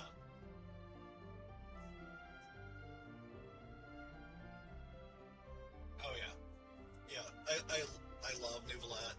Mine's not C3 though. I think mine's C1. Just so he stopped getting knocked over every time I tried to charge up his attack.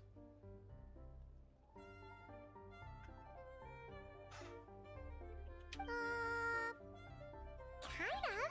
I see. Madam Mage, that was, quite a powerful entrance.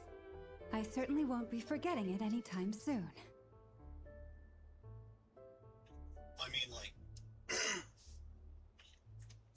he's a sovereign with his full power returned to him. And, like, his power wasn't divided up anymore. It wasn't like like one of the Archons that they stole.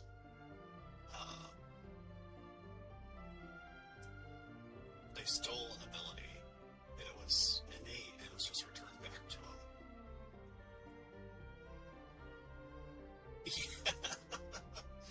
Yeah, no, but Alice is kind of nutty anyways, right? It's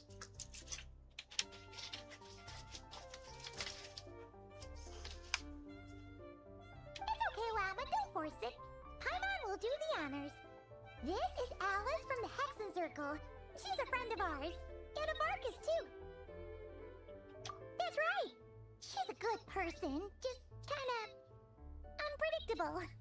Well, what is the human heart if not unpredictable? Hmm? If we could not do as we please, how would we differ from machines?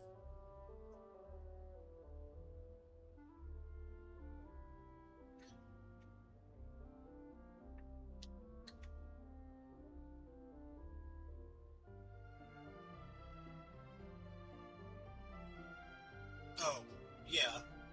Fair. Maybe she'll be the final boss. I am Lauma, Gotta keep Moon playing, Chanter though. of the Frost Moon Scions. It is a pleasure to meet you.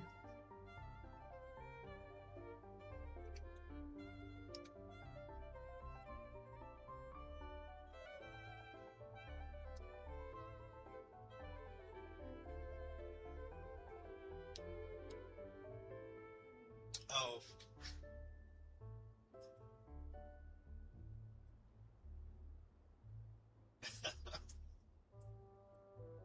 It's because of her we lost out on the captain as a playable character, or... Oh, I know.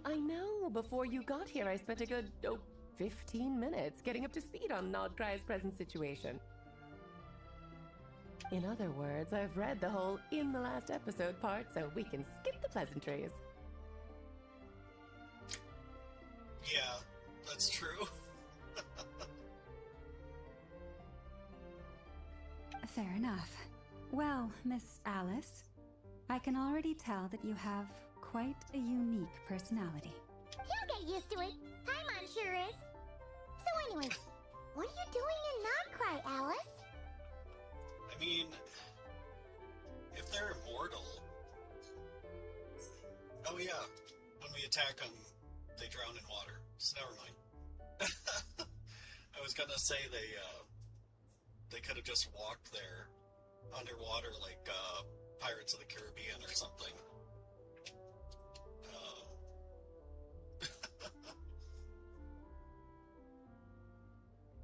We see them on like floating platforms a lot. I don't see why they couldn't have just floated their way there.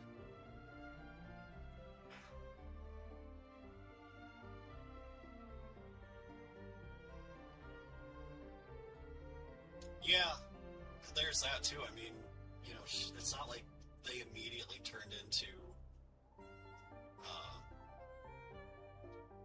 Hilichurls. They could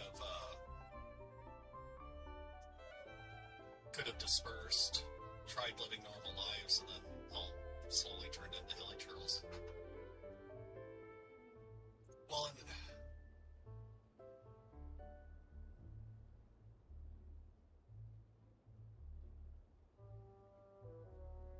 they've got, like,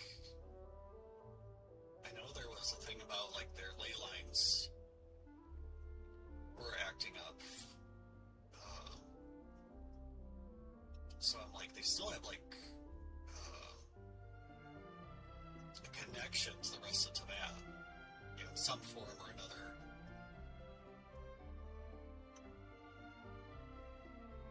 Oh, I thought I told you already. This time I'm the final boss. Oh, yeah. I mean, God, the way he, lightning bolted his way at Child.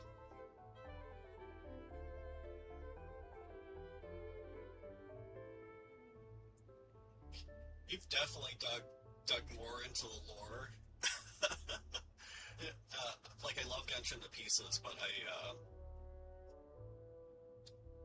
definitely am play along with the flow and just take whatever information they give me. And what a formidable foe I shall be. Powerful, confident, decisive, and good luck finding my weak spot. You will never succeed. Like, I feel like, for me, my biggest lore drop on anyone would be while I'm playing Digimon. But even then, I've seen other people that was like, I tried to interact with someone on another one that was just like, oh, you really know the lore. I only kind of know the lore.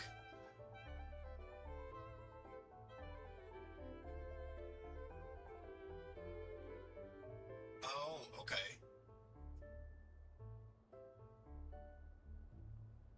I thought they said the Gnosis was made from a Descender.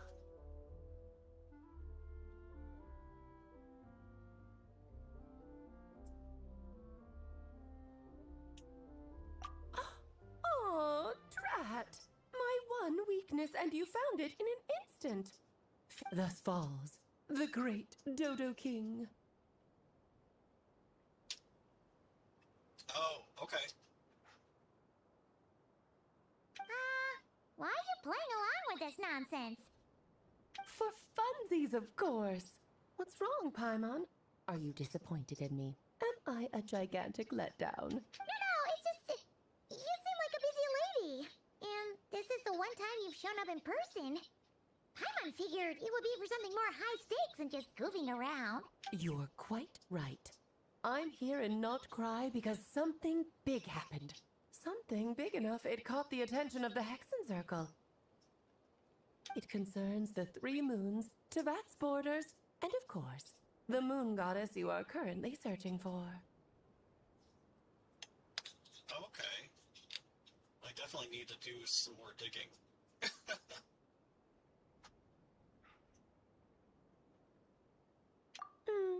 Kind of. Why don't we discuss this over a pot of tea? My main reason for coming on this trip to Teyvat was, of course, to have some fun. But I do technically have a job to do as well. Namely, maintaining the stability of Teyvat's borders. I'll skip over the complicated parts. But to sum it up, abyssal energies are all that lie beyond Teyvat's border. We'd find ourselves in a real pickle if they ever made it through. And the phantoms you've been seeing are a sign that the border has been disturbed.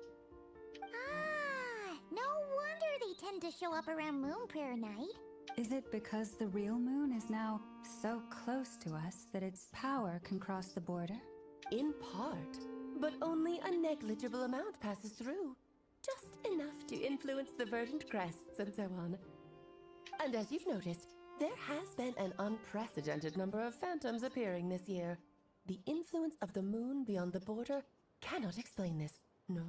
There is another far greater factor at play. The trilunar syzygy. A trilunar?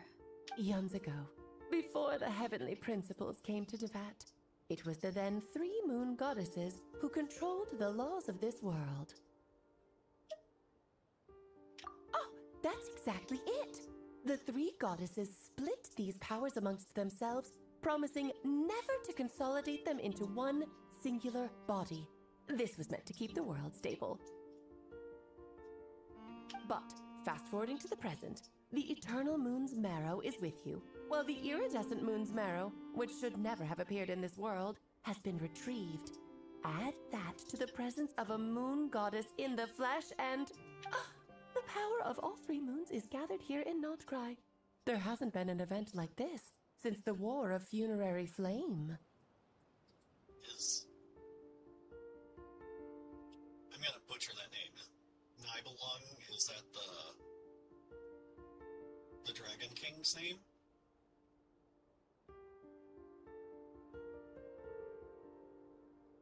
Okay, got it. And it's having a noticeable effect on Tevat's borders. So, have you not played them since Fontaine, or...?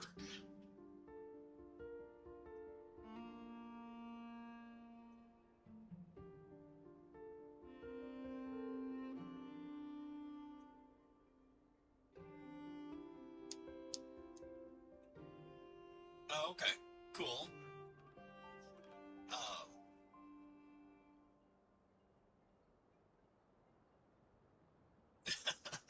Well, it's like when you said you crashed out during Fontaine, I'm like, you know a lot for someone who... Because I took crashed out as, like, kind of rage quit.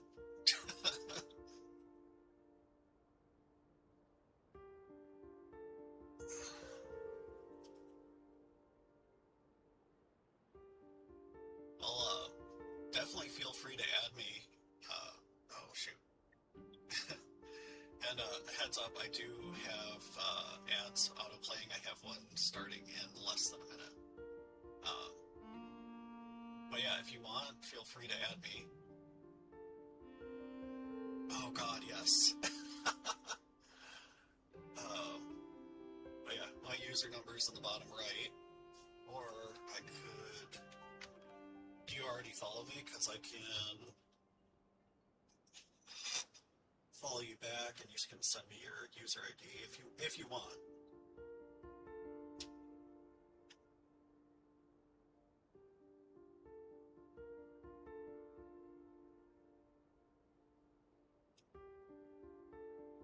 Thank you.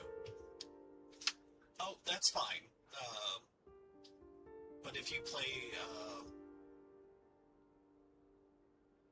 like in the theater and stuff, and you post your team,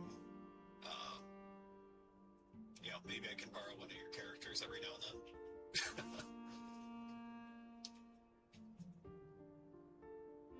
Yeah, I don't. The only reason I ever visit anyone else's world is so I can pick up some goods.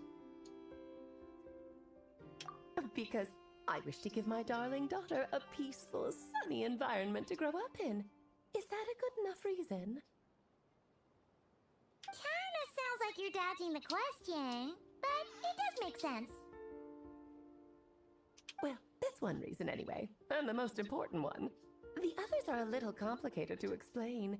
For instance, cleaning up after dearest Miss R. Albedo could tell you more about that if you're curious.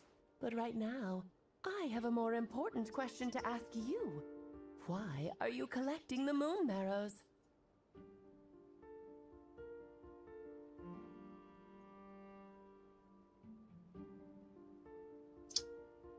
Alright, so if you're watching on any other platform, an ad is starting on Twitch, so I'm gonna leave it paused for a bit.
So got about 30 seconds left on our ad. Oh, it's telling me that there's an ad in progress. Never mind then.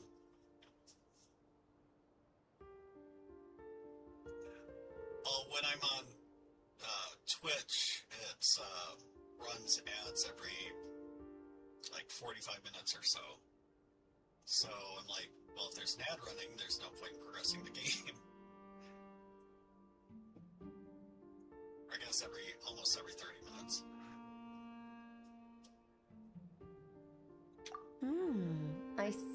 I see.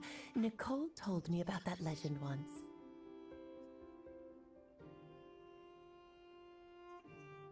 See, to me, that quest didn't take nearly as long as a couple of the Nodcry ones, where it's like, oh, okay, surely this is the end, and we'll revisit part of this later.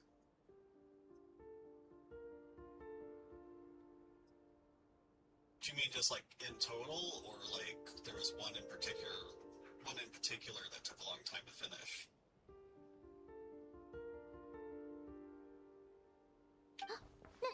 Nicole?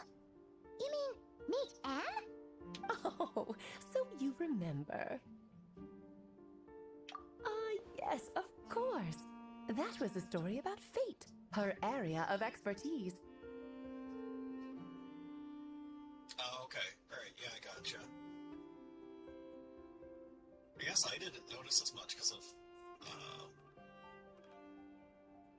like, I enjoyed every minute of it. I don't know, there's a couple of points of, Nodcry here that's just like, either that or I'm getting to it late in the day, and I'm getting tired, and it's like, but if I don't close it off now, I'll have to restart. But back to the story of our dear moon goddess. I'm afraid her intended method of returning to the moon is unlikely to work anymore. Oh, yeah, that's fair.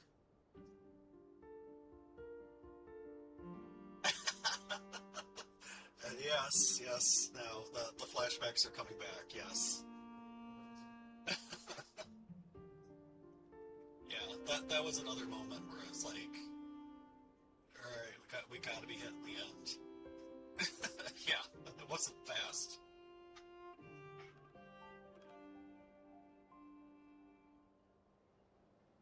What does that mean? She may be missing, but she hasn't gone anywhere. She has disappeared.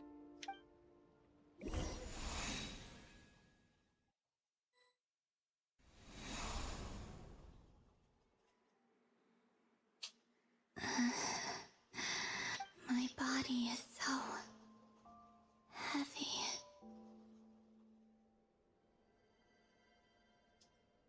Yeah. Wait, no. It's my mind that's heavy. My arms and legs are as light as a feather. What's happening to me? I feel drowsy, like I've been asleep for too long. Is it daytime or nighttime? Is the moon out? I think I'll go for a walk.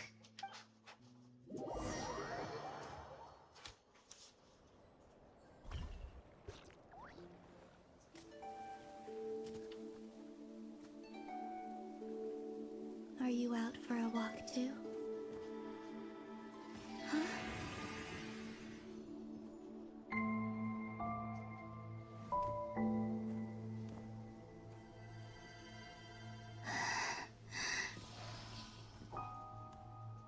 She said if she waited too long, she'd learn Spanish. The day has come at last.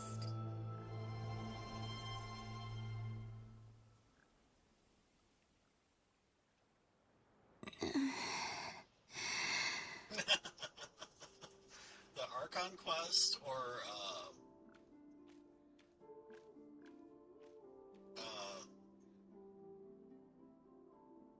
the little forest creatures.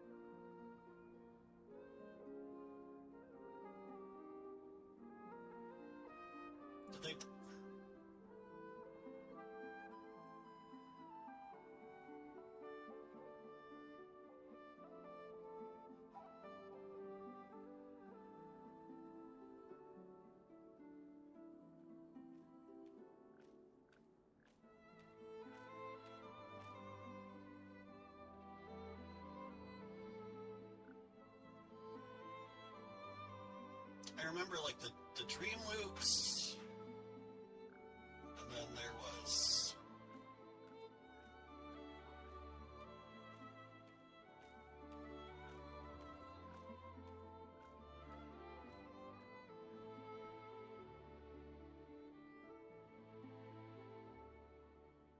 but as far as like time reversal, there was,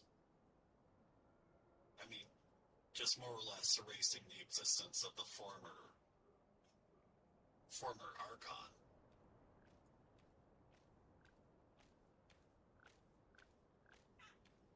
I liked Leeway's. The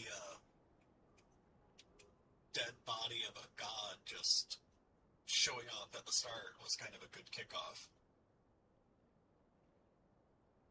Have I grown so weak that I can't even sustain my physical form?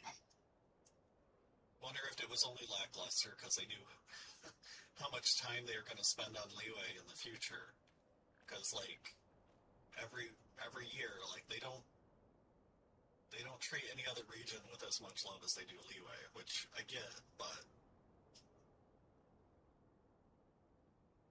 here's a free character you most likely see sixth. Your only real option is the new character we came out with. But Moon Prayer Night is nearly here. I was so close to returning home. Death is near. Is this how it ends for me?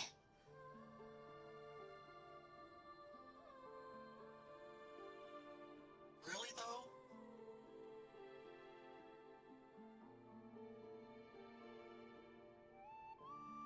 Like the most they've really added to Inazuma.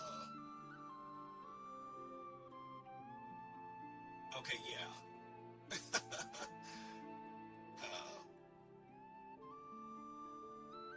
But like since that region ended, like I don't think they've added anything new to it. Well, oh wait, the bathhouse, but that's pretty much it. But yeah, Hey Miko gets used a lot. But when you're like the only real publishing house. Will I return to the moon after I disappear? Or... Oh, okay, yeah. I don't want it to end like this. So far, at least, I still exist. Even but as my power wanes, I'm sure that too will fade. I suppose I might take one final look at this world. The world where I was born.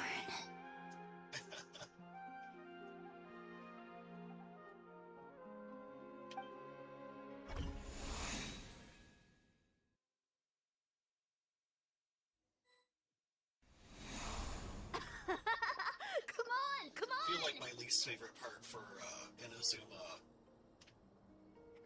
more for the frustratingness of playing it, as opposed to not. I liked the concept. Was that the fog island? Wait for me! The Frost Moon Enclave. How much it has changed since I was born. It's definitely not easy to get back to places you need to get back to. These decorations, they're so heavy. It's times like this when you kind of wish men could be priestesses and acolytes. How fascinating. I've never had the chance to be privy to people's private lives in this way. In the past, people would get so solemn and serious the moment I showed my face, like they were frozen stiff.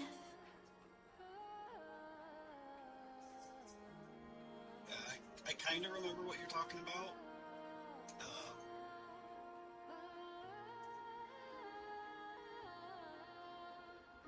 Oh, yeah.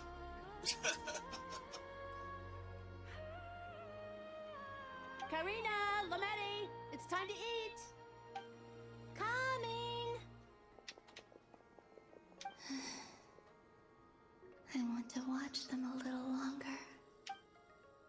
Well, I didn't like the,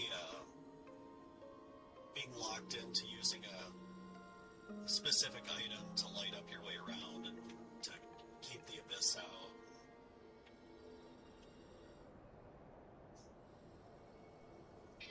Yes, Miss Sylvie. So just fill these balloons with air, right? Yep. Try a couple now to test things out. The rest can wait till Moon Prayer Night. Think fast. No, you can't stand up there.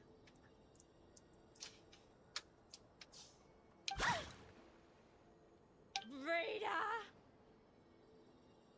Teasing an acolyte of the Frost Moon Scions? Surely that's a punishable offense. Well, it was when you were born. Take this!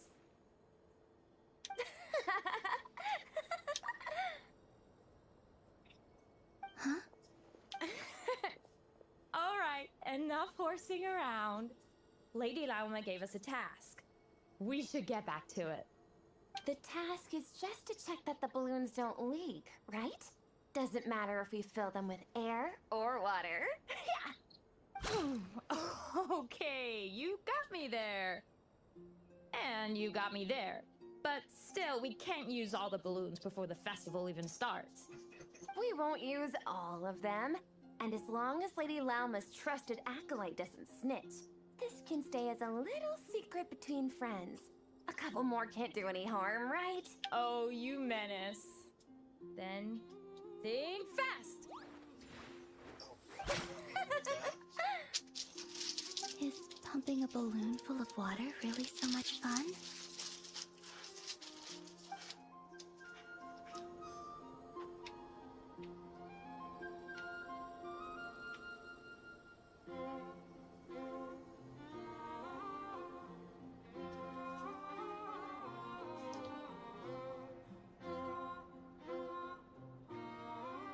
I'm sure you're both tired from playing all day. Come on, eat up. A plain, humble meal.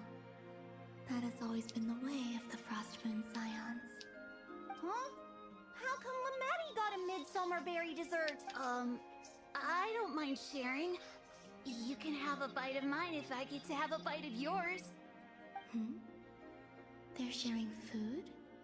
I've never shared food with anyone before. Even at the Harbinger tea parties, everyone just ate off their own plate. And when I couldn't finish my food offerings from the Frost Moon Scions, they'd leave the leftovers out under the moonlight for the animals to claim. Hey! That was 2 bites! Oh, then you can have another bite of mine. Oh, you too.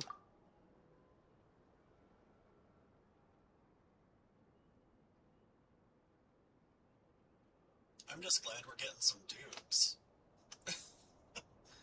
I would have liked Natlin a hell of a lot more if they gave us more than 1 5-star male.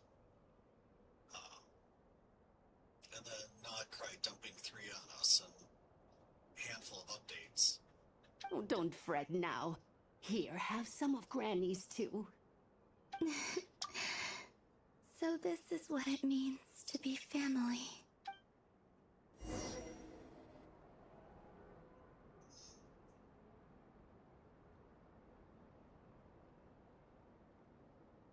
I'm seeing so much that I'd never usually get to see.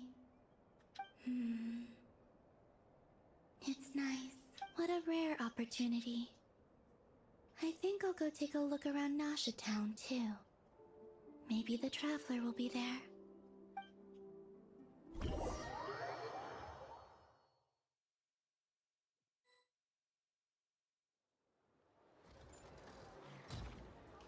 After the War of Funerary Flame, the Moon Goddesses were no longer recognized by Tevat. They lost the whole foundation for their existence. I feel like there's hope that we could still get Rare.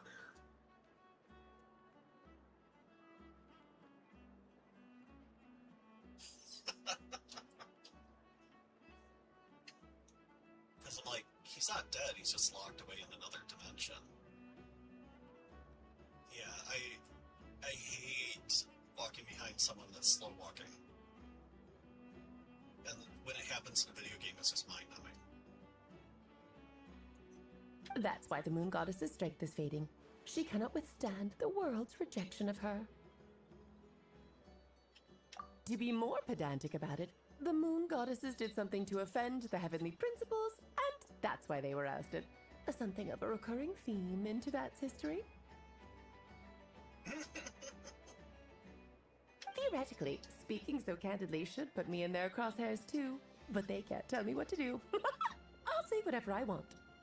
Anywho, the Moon Marrow energies were but a drop in the bucket for her, and that battle against the Ray Hair of Solnari only weakened her further.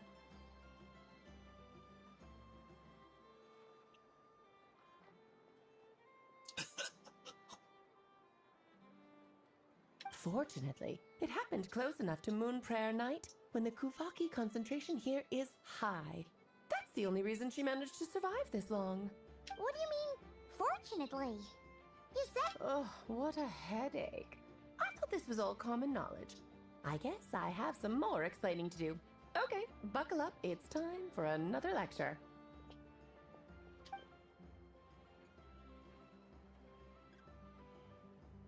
Now, I said earlier that the Moon Goddesses lost the foundation for their existence.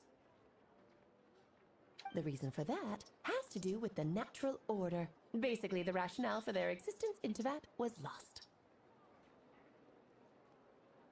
The same logic applies to the present Moon Goddess too. Consider her existence so far.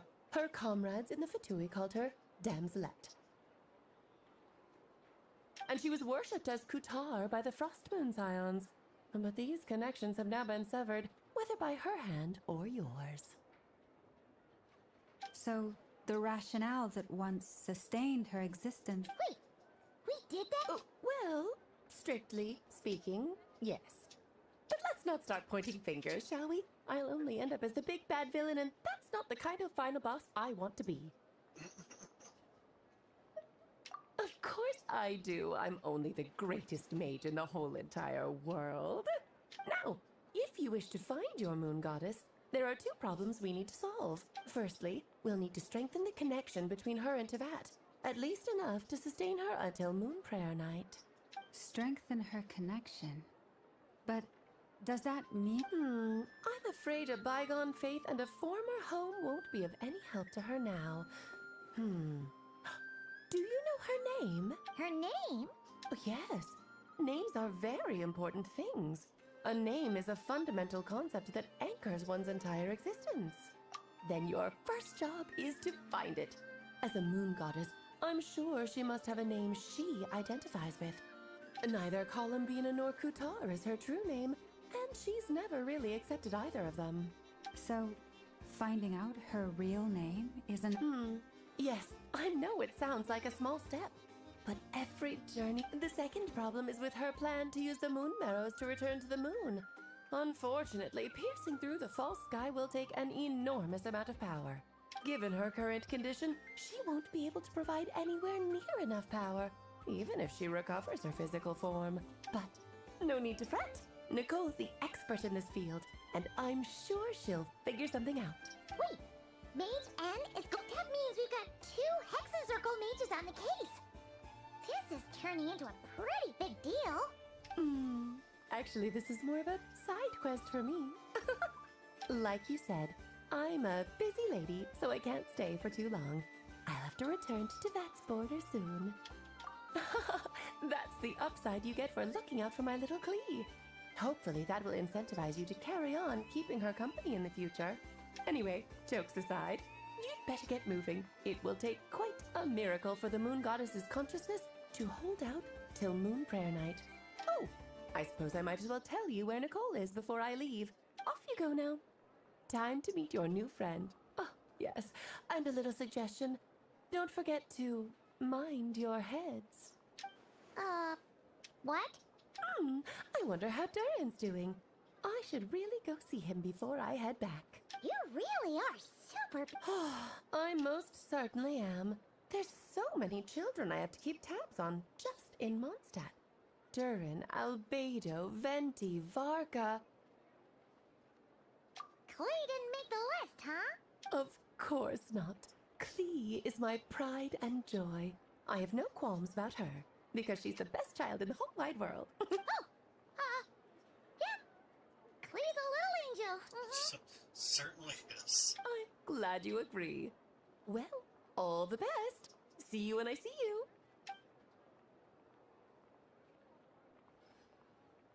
She left in a hurry. Yeah. She didn't pack up her stall. Should we handle it for her? I must say, I'm now very curious about her daughter. Clee, wasn't it? What's she like? She's a menace.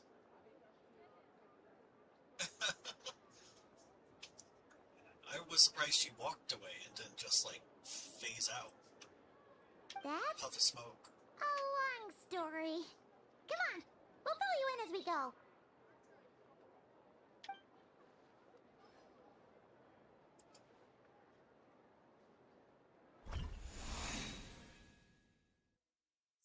Baby mage, big menace.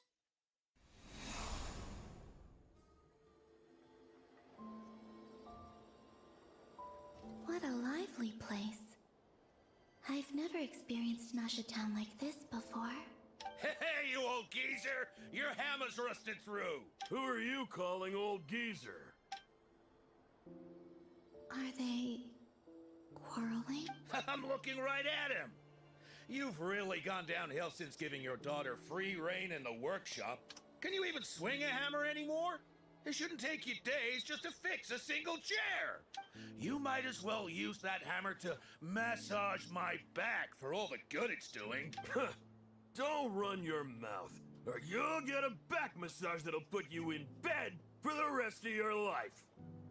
Look, the materials haven't I'll bet you send all the materials to your little princess. Blood's always thicker than water, huh? All right, you've made your point, Uncle Koski. As soon as the materials arrive, fixing your chair will be the #1 priority. And Dad, if you've got time to chat... See? Lolka knows what the score is. I guess they're friends. But the way they spoke to each other was so ugly. I hate it when people do that in public. It's like, I immediately brace myself. It's like, oh no, they're fighting because they shouted from like 30 feet away at each other. Oh, no, they're just boisterous. Then again, it wouldn't be the first time I've seen something like this. Columbina! Sing outside my door in the middle of the night one more time, and I'll unscrew your vocal cords. You hear me? Oh, so that was her way of trying to be... What a pity. I won't get the chance to say any ugly things in reply.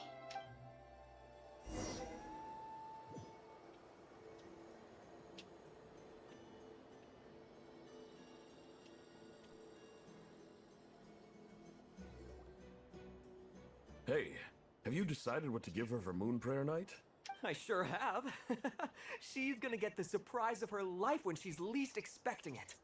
Then I'll whip out the ring and pop the question. The surprise of her life. Cool, I get the picture. You can spare me the gushy details. Ooh, looks like we have a customer. Hello there, ma'am. Would you like some Moon Prayer Night candy? Huh? Is he talking to me? Can he see me? Here you go. Oh.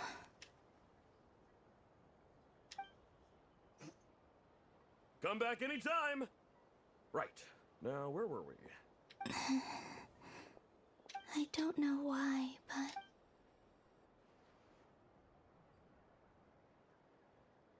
The most important thing right now is to find that mage. This name thing seems super important too, but where do we even start looking? I'd better go pay the Fatui a visit.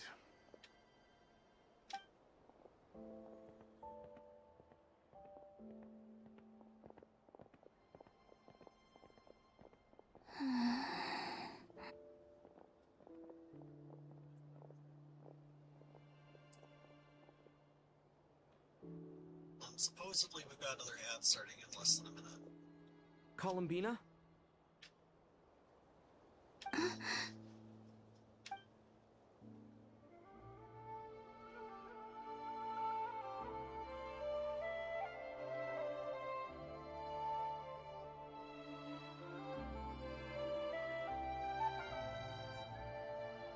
Traveler? Let's go! This is no time.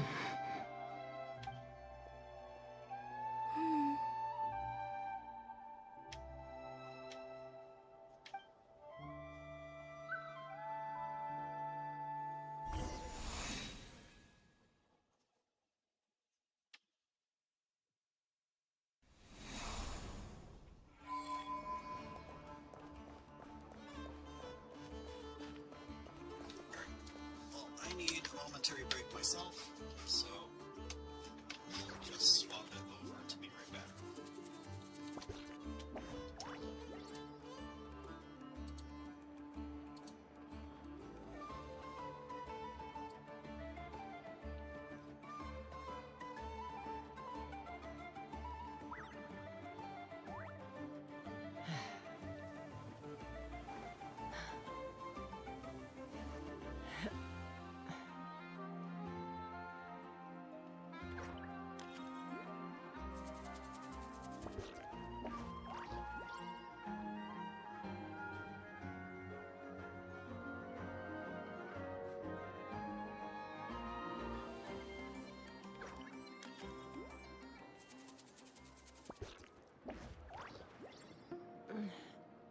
I'm a little out of practice these days. Any conflicts around? I'm in the mood for some peacemaking.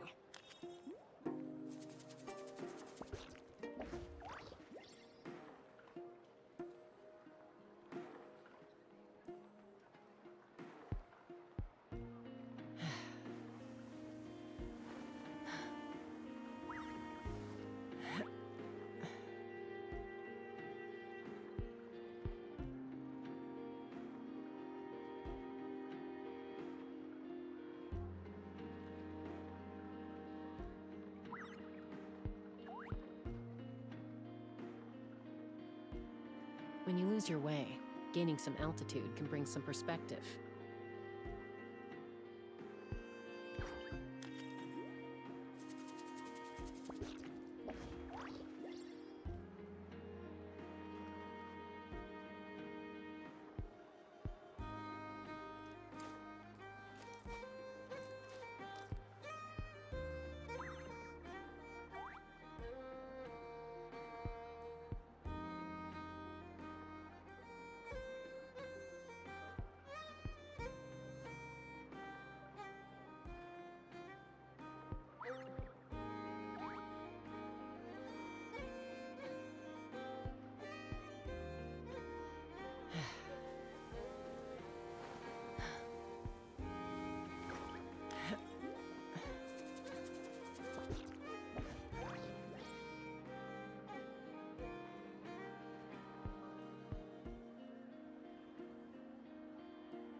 I'd have lost myself long ago if I allowed myself to be led by the whispers of the abyss. Surviving is tough. But taming the beast within is tougher.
When you lose your way, gaining some altitude can bring some perspective.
I'm a little out of practice these days.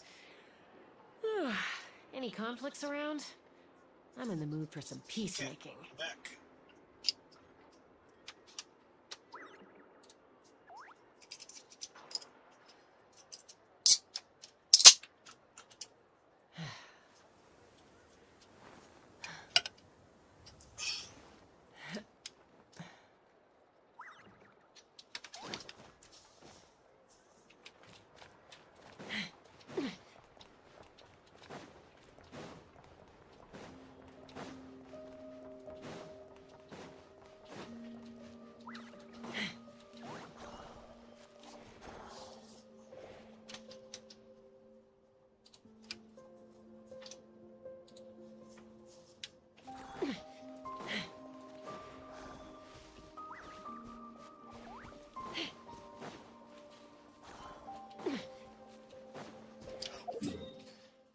Actually paid attention to the map.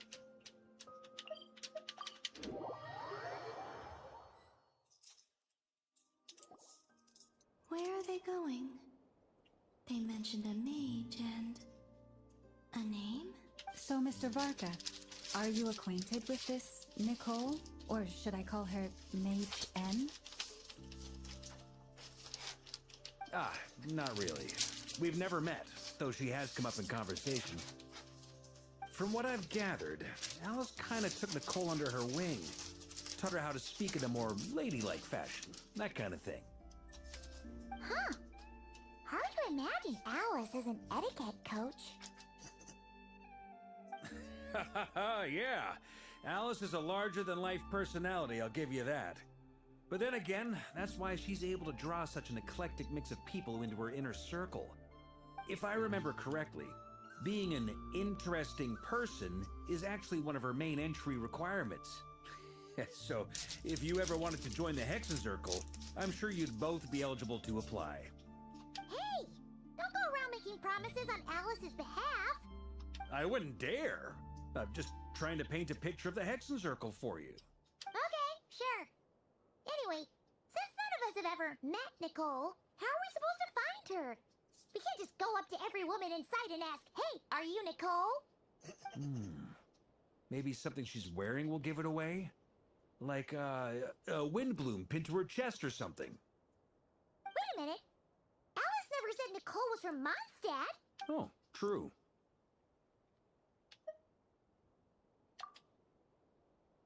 That would be... this young lady, then?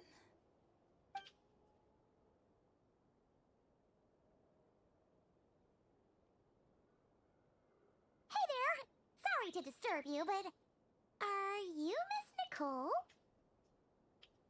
Varka, Knight of Boreas of the Knights of Favonius. Alice might have mentioned me before. Kind of like, how did, anyone with a vision hide during the, Sarkoku decree in Inazuma? Because they all dress completely different than every other character in the region. Ah, have we got the wrong person? When I shook my head, I meant, no, Alice hasn't mentioned you before. Huh? Where is this voice coming from? My apologies. For certain reasons, I am unable to speak. This is the only way I can communicate with you. It might take some getting used to, but I hope you can understand. Hey, it's fine. I'm more shocked by the fact that Alice never speaks about me. As for you two, we have crossed paths twice before, but it is nonetheless a pleasure to finally meet you. It's really you! Thanks for all your guidance in the past! You're quite welcome. This time, things are different. We have reached the unwritten pages of the story. You might say that we stand at the crossroads of fate. Now then, allow me to formally introduce myself. My name is... No, stop! Alice! I can't believe it! I had a whole speech prepared. I'd agonized over every single word. She always picks the worst moments to ruin other people's plans. I'm so sorry about that. Alice took the liberty of devising some bespoke self-introduction magic for each member of the Hexen Circle. But I could have sworn I deleted all of the triggering conditions for it. How did it bypass everything? Oh gosh, this is so embarrassing. This is a very different side of Nicole than what we're used to. Don't worry about it. We've seen that introduction magic once already, so it wasn't too much of a shock. Please go on, Miss Nicole. We'd love to hear what you have to say, or, well, communicate. Huh? Are they talking to this lady? But will you all promise to forget that horrendously embarrassing... Sorry? Embarrassed? Yes. My name is Nicole, and I am one of a very few angels who have retained both their preferred form and their power. The Traveler and Paimon should be no strangers to this concept. There is another of our kind in Natlan. They call her the Lord of the Night. Alright! Paimon remembers her! Yes. Well, I have retained more of my power than she. It's because I don't have a long-term duty to fulfill. To be more specific, no. We'll be here all day if I get into the specifics. Moving on. If I'm not mistaken, you are here because you wish to learn how one might reach the moon beyond the sky. That's right. Is that something you can give us any guidance on? Yes, I do know a way. It began with the Hyperboreans, who lived after the War of Funerary Flame. Blank looks. Maybe I should start with the background of the war, or maybe not. It shouldn't be an issue. I'll fill in the gaps for you when we have more time. Anyway, after that war ended, the three moons retreated to beyond the false sky. The Hyperboreans were humans I once aided. They accepted the civilization and creations bestowed upon them by the angels. But despite accepting many blessings of the angels, many among them still held on to their faith in the moons. They were reluctant to accept the new order.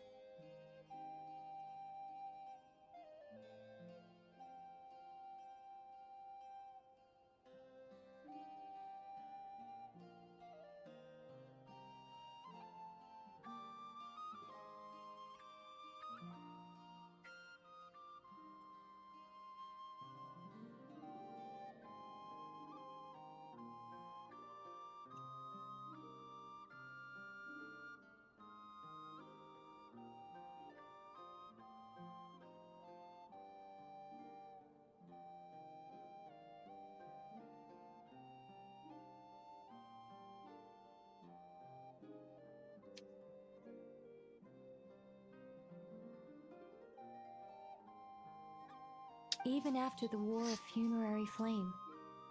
They sought to contact the moon goddesses beyond the sky and receive their guidance. But all three had passed away by that point.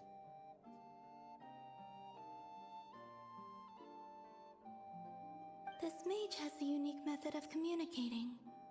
Is she talking about the moons? Yes, but they did not know. And so, still they prayed for the moon goddess's mercy. After building titanic structures that consumed vast amounts of Kuvaki, at last they glimpsed the moons and heard their voices. But of course, they were gravely disappointed. For it was then that they realized the three moon goddesses were dead. Oh, that's such a sad story. It is. Humanity was in a very sorry state at that time. The angels who had once aided them were gone, and the War of Funerary Flames had left them homeless and destitute. Just a second, I gotta ask. How relevant is all this history to the task at hand? Well, I mean, it's... Okay, it seems we've drifted into irrelevant narrative waters. It's been a while since I've had the chance to speak inside someone's head. As soon as I got started, I lost control and the words just flowed out like a waterfall. What I'm trying to say is... Right, yes, that's it. The relevant part is the ritual created by the Hyperboreans. The fact that they bypassed the false sky and saw the true moons implies that they successfully built a connection between Teyvat and the outside world. Which means, with enough Kuvaki and a sufficiently stable connection, it should be feasible to send one person over the border. Okay, so they built some kind of portal? Oh, yes. A portal. Yes. Is something wrong? You sound disappointed. I just didn't expect you to summarize it so well. It turns out I could have said all that in one word, if only I'd managed to think of it. No, please, it's fine. This is invaluable knowledge. I'll be sure to record and preserve everything in writing. Oh, really? Well, in that case, I suppose I could backtrack and add some more detail. I did gloss over a few things so far. Whoa, whoa, whoa, time out! Let's summarize what we've got first. The Hyperboreans were the last ones to use this method, right? So we somehow need to find whatever structure they built and make sure there's enough Kuvaki to power it up. Luckily, we have the moon marrow of both the eternal and iridescent moons, so we're all good for Kuvaki. Which means the key issue we need to focus on is finding the place. Am I right so far? Yes. Although, I expect the structure is long gone by now. That said, what if we could take advantage of the phantoms to travel back to a time when it still existed? Well, travel back isn't quite accurate. It's more like we'd be creating a handshake between 2 points in space-time. We wouldn't even have to pick a time when it still existed. It could just be a time when it still appeared in phantom form via projection, or we could project our own phantoms, fold them together, and... You look lost. Was that too hard to follow?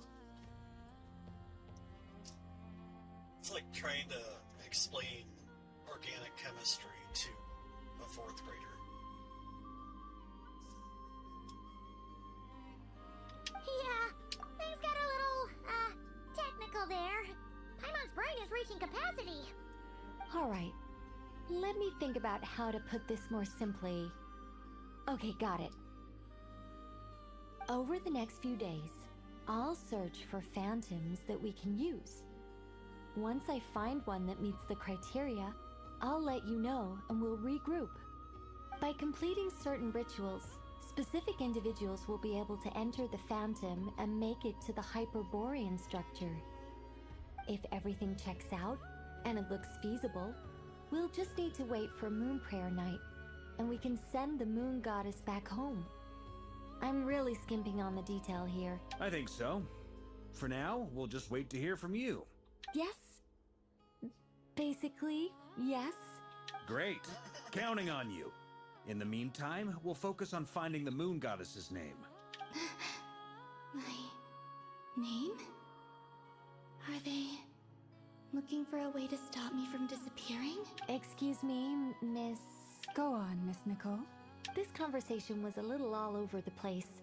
I didn't catch your name. I am Lauma, of the Frost Moon Scions. Ah, I did wonder.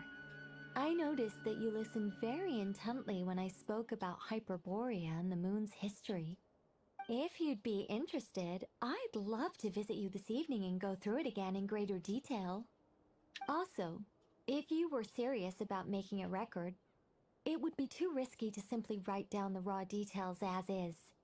I would suggest some tweaks.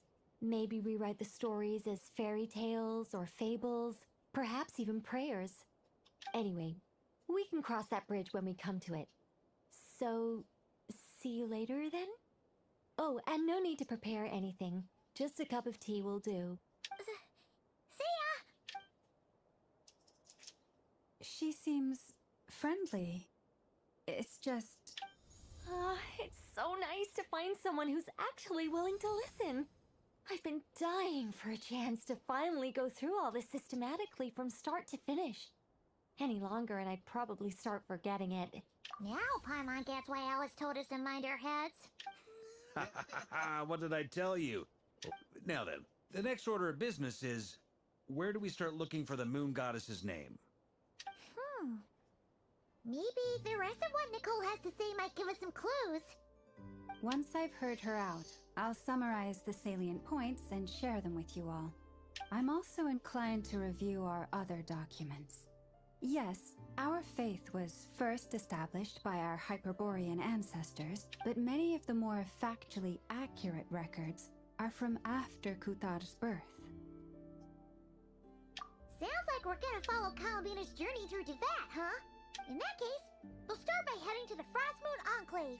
Sounds like a plan. Take this with you. I'll see about getting in touch with the Fatui. It'll probably just be Arlecchino. Thank you, Mr. Varka. Don't mention it. Honestly, I'm more comfortable dealing with the Fatui than prying into the details of a young lady's childhood. Catch? I should follow them, just in case there's some way that I can help.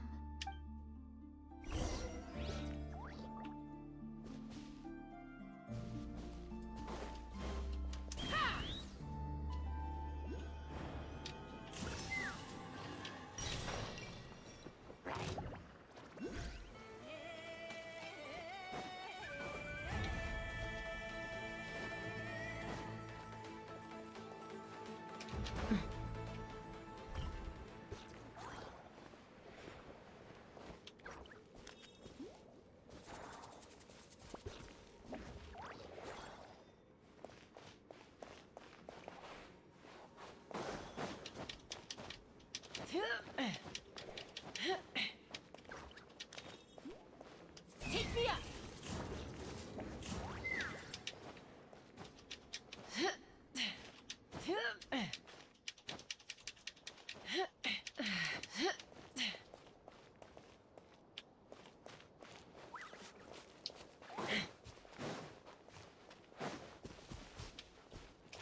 Let's fly!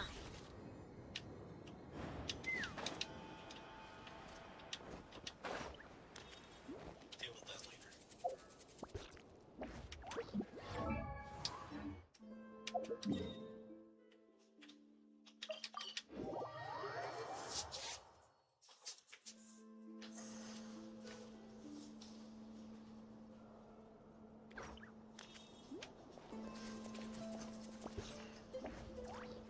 A while ago, I took the time to organize all documents in our possession that pertain to Kutar. What you see here is the material I consider reliable. You're saying there's... Yes. Most of the information we have was transmitted through an oral tradition. Inevitably, some of her stories were mythologized and deified over the years through countless retellings. That's why I organized them into reliable and unreliable. There's no sense seeking answers in history unless we can ensure the veracity of the historical record. Makes sense. Alright, let's take a look through.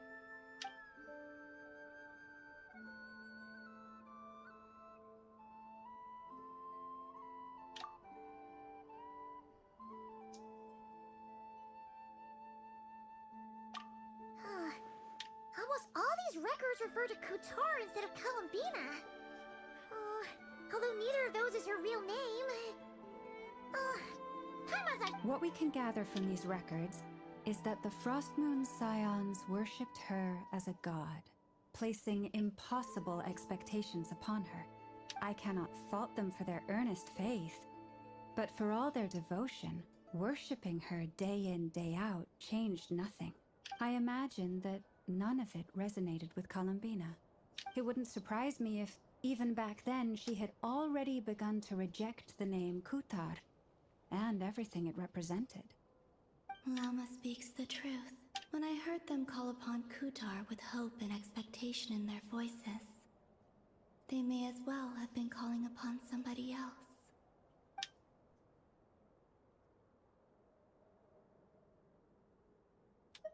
Well, that's a bit complicated.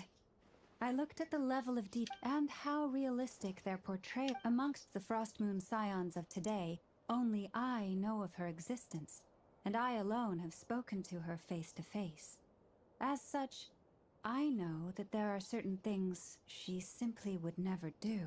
That being said, I have sensed some changes in her lately. Changes? Seems like this is getting us nowhere. For what it's worth, why don't we check the unreliable sources too? Sure. Give me a moment.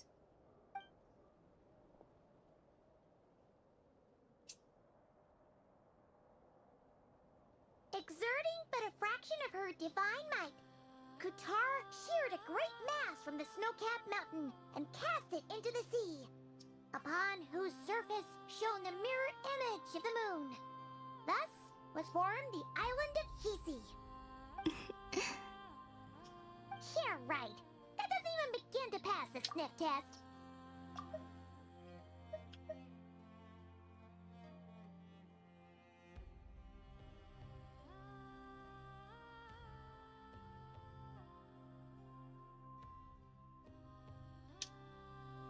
The 3 moons are naught but lies through and through. Only one moon has ever shone for us, and Kutar is her name. The vast majority of ancient texts are filled with fanciful tales like these. I trust you understand my criteria a little better now. Kutar did not speak, merely gazing into the distance in silence. And where her gaze landed, this was her prophecy. Clearly, whoever wrote this text never even met Kutar. Otherwise, they'd know that her eyes are always closed. What about you, Traveler? What are you reading? Come on, let Paimon. The child wished to build a wooden nest with which to shield a fledgling bird from the cold. But being so young and lacking in strength, the child could not snap the branches from the trees. Kutar was passing by. Upon seeing the child, she summoned forth the Kuhenki, who built a beautiful nest for the child. I remember that. Not knowing the meaning of Kutar's divine intervention, the child dared not to respond, and thus ran home to call their parents. But Kutar was gone. The Moon Chanter declared the event a miracle and took the nest as a relic, placing it on high for all to see. The child was named as one favored by the goddess, and was greatly respected amongst the people. Yet, no further miracles were bestowed, and this matter was forgotten in but a few years. Huh. Any thoughts after reading that? Yeah. Columbina probably just wanted to join the kid in making nests. Ah. I'd originally considered this a fabrication, because Kutar did not perform any similar actions in subsequent records. But now that I think about it, it does seem like something Columbina would do. It's just that... She didn't know how other people would interpret her actions. She was probably worried about making things difficult for people. And so, she gradually stopped joining in. Yes. Oh.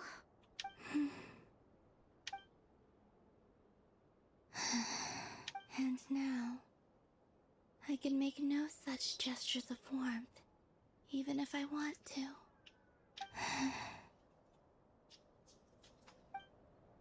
Still no name. That's a bit of a shame. But we did learn some interesting stories. That's gotta count for something. Barca said he was gonna set up a meeting with Arlecchino and Sandrone, right? Let's go back to Nasha Town and see how he's doing. Alright, and Twitch claims it's going to be starting an ad any moment. Just heads up.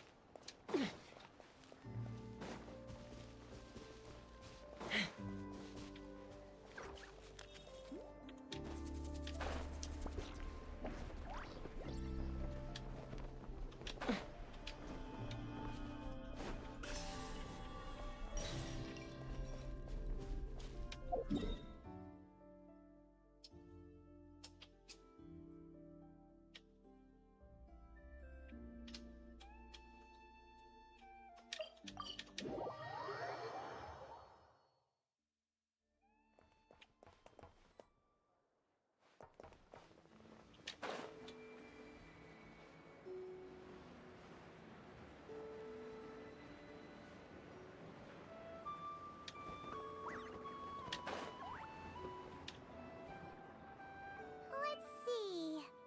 There's Barca. Oh, and it's Durin and Albedo too. Yeah, this is pretty much the same place we bumped into each other last time. I convinced them to stick around a little longer. We were all waiting on people, so I figured having a little company would help pass the time. Ah, so you've been waiting for us? Does this mean that you've already arranged things with the Fatui? Sure does. Now you're back, we can go meet up with them together. How'd your investigation of the Frost Moon Enclave go? Well, we didn't find out Columbina's true name. But apart from... Aha, just as well that I didn't tag along then. I'm sure our moon goddess wouldn't want every man and his dog knowing all about her private life. Still, desperate times, desperate measures, I guess. Someone had to do it. So, Barca was waiting on us, but what about you two? Are you waiting for Alice? Oh, no. We already met with her. We discussed that experiment I mentioned to you last time.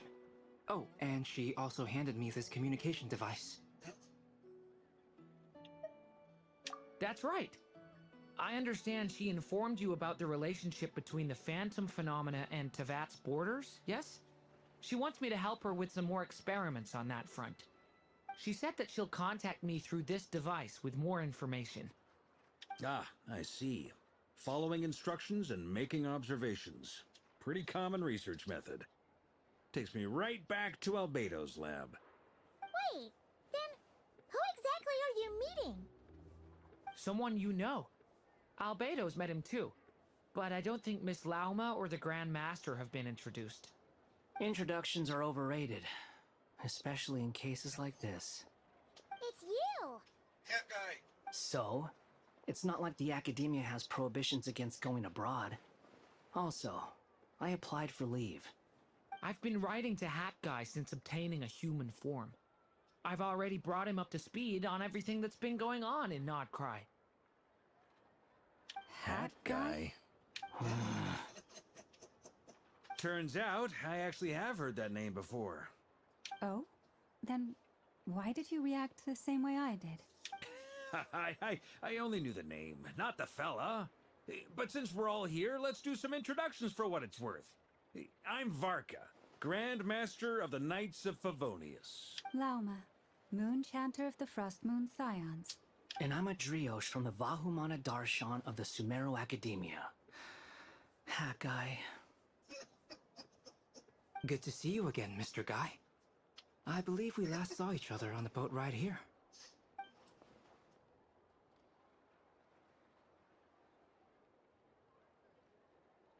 Like Guy is his surname. Mind you, The only reason I came here is because there's someone I want to look into. Who's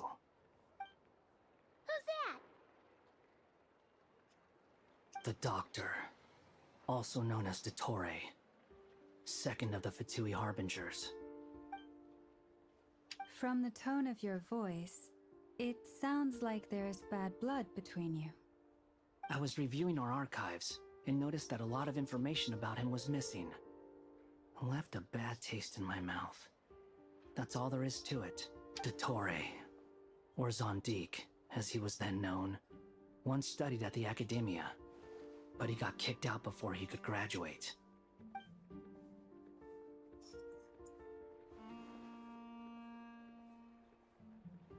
Oh, jeez.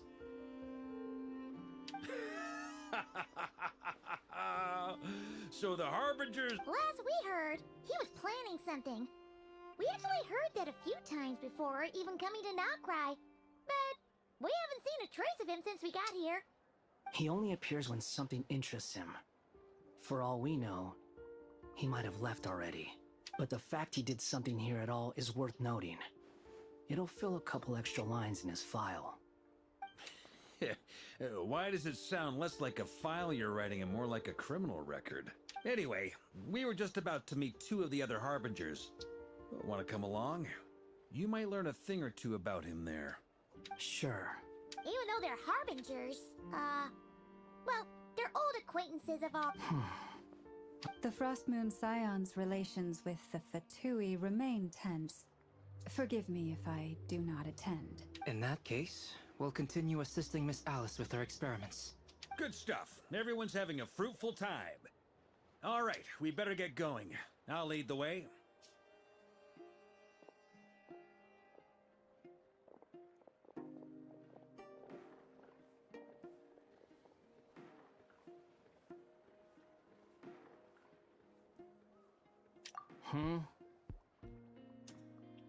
Well, yeah, that's obviously part of it.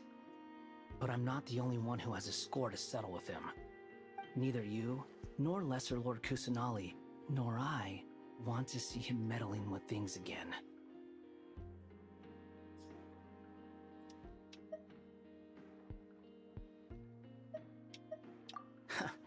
What's the hurry? Don't worry. Pigeons always know which way home is.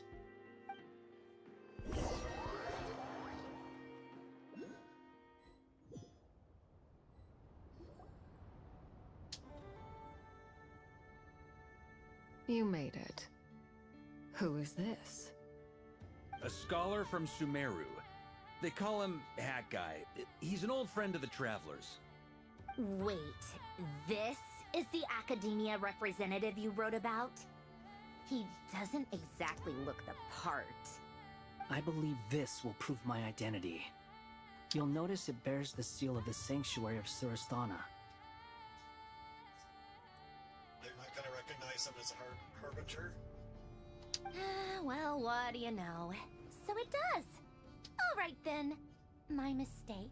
It's fine. I expected as much. What? So as I mentioned in my letter, the Academia's got its eyes on Dottore. But this matter remains top secret. Apart from those assisting in the investigation, the fewer people who know, the better. If anyone asks, I'm here in Notcry to pursue my personal academic interests. Gotta say, Varka, you did pretty well to keep all this under wraps for so long. Sounds like you got in touch with the Academia about this way back. You flatter me. Where do I even start? Remember that time we fought Rerir at Star Sand Shoal? He sure let me have it then, didn't he? I'll bet Dottore had that all sketched out, with me as his convenient little pawn.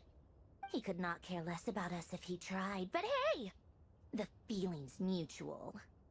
Does Dottore really strike you as the sort who values his relationships with his colleagues? Fair point. Definitely not. Which is why I always keep my guard up whenever he starts making suspicious moves. To that extent, our motivations align. On top of which, I consider you trustworthy people. Now, back on topic. In the wake of the Reikir of Solnari episode, Sandrone and I grew suspicious about Dottoro's complete inaction during the entire affair. So we tried to find out what he'd been up to. He never lets anyone in on his plans. The more he cares about something, the more secretive he gets. Indeed.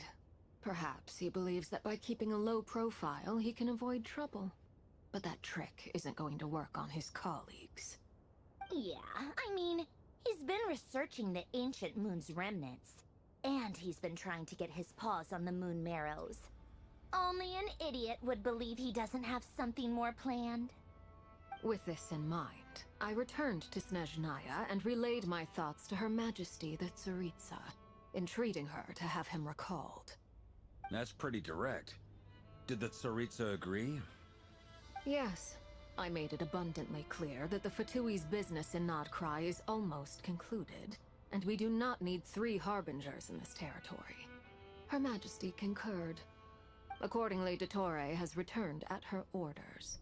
I imagine he is continuing with experiments, which no one besides he would ever have any interest in. Common sense might mean nothing to him, but he's not stupid. He knows that no good can come from opposing the Tsaritsa. Smarts alone won't get him all the way. He needs the Rooster's resources and Regrator's Mora, both of which the Tsaritsa can strip from him by waggling a finger. But doesn't he have a track record of publicly following orders while going against them in private? He probably has it down to a fine art by now. Wouldn't put it past him. We worked together on a research project once. Only briefly, but it was enough to show me that we're fundamentally different people. He has no interest in doing things methodically, stage by stage. His thoughts jump all over the place, and the moment his curiosity is satisfied, or he gets the results he wants, he disappears. The only similarity we share is that, once we set our minds on doing something, we will see it done. Oh, we definitely saw some of that in your battle with Rerir. You got so competitive. Ugh, do not— Then I believe we all concur. Dottore will not simply give up. Fantastic. Now this is turning into a whole day of unpleasant memories. Are you talking about the moon marrow stuff? He also strikes me as the kind of person to disregard experimental regulations, ruin all the equipment, and go way over budget. Then leave the first person he can find to deal with the fallout. Exactly. This one time, he was running some high-temperature experiment and the substance exploded. But does he care? No. He orders his subordinates to open the device so he can observe the results, which causes the gas inside to leak out. That gas was poisonous! If I hadn't been— And after all that, he left, while I was still cleaning up after his mess. What a waste of time, he said. A waste of time? You've been— Hat guy, I must say, you seem awfully familiar with internal Fatui affairs. Especially when it comes to Dottore. Thank you, Lady Harbingers, for providing such valuable information. I have no other questions for now, so I'll be on my way. Wait, what? You're welcome to join if you want. Ugh. Just when Paimon thought he'd finally mellowed out. He makes quite the impression. I'll say. I've met tons of headstrong people, but not many of them would join me in bad-mouthing Dottore. Anyway, back to the main agenda. Barca, you said that Yeah. We're working on building a connection between her and this world. The simplest method is to find out her real name. I've actually asked her that question before, but she said she didn't know. Considering our relationship, I doubt she was lying to me. As far as I recall, she was never dispatched by Her Majesty to claim a gnosis or anything like that. The Tsaritsa's plans had long contained a place specifically for her. I always thought that was weird. What could she do that the rest of us couldn't? Knowing what we do now, it's probably something related to Kavaki, right? More than likely. When she first arrived, Columbina would often go to Her Majesty and ask when she could start the task assigned to her. But Her Majesty always gave the same reply. The time the Tsaritsa has summoned a beautiful blind maiden to be a harbinger, giving her the third seat by virtue only of her enchanting voice. It was a dumb and stupid rumor, but the reality of the situation made it hard to refute. And what happened after that? I imagine she stopped caring. She no longer seemed to care why she had been recruited, and Her Majesty never gave her any missions. So she just... For my part, I was busy. So busy, in fact, that watching someone be that idol had me fuming. That she had long been used to a life of other people claiming she was new. I just felt that having a place to stay would cost me something eventually. And so I waited quietly for the day that I would have to pay the price. And on the other end of that spectrum, you had me. Someone once told me that I had the lousiest work and the toughest luck. That's a good way of putting it. I forget who said it, but those words have always stuck with me. But you've done your job exceptionally well all this time. Because at heart, you are a conscientious person.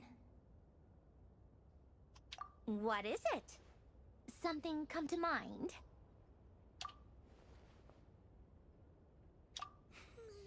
That makes sense. Nothing screams you are needed like your name should. Well, good luck with it. But if you ask me, I'm just so used to it now. After all the arguments we've had, I can't be bothered trying to remember another name for her. Nor I. Sandrone.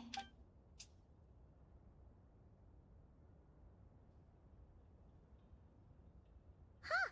It's a Seelie!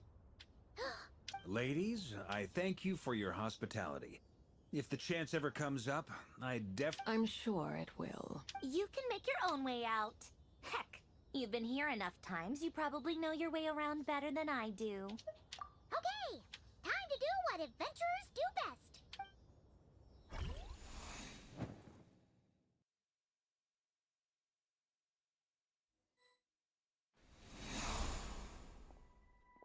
Here you are.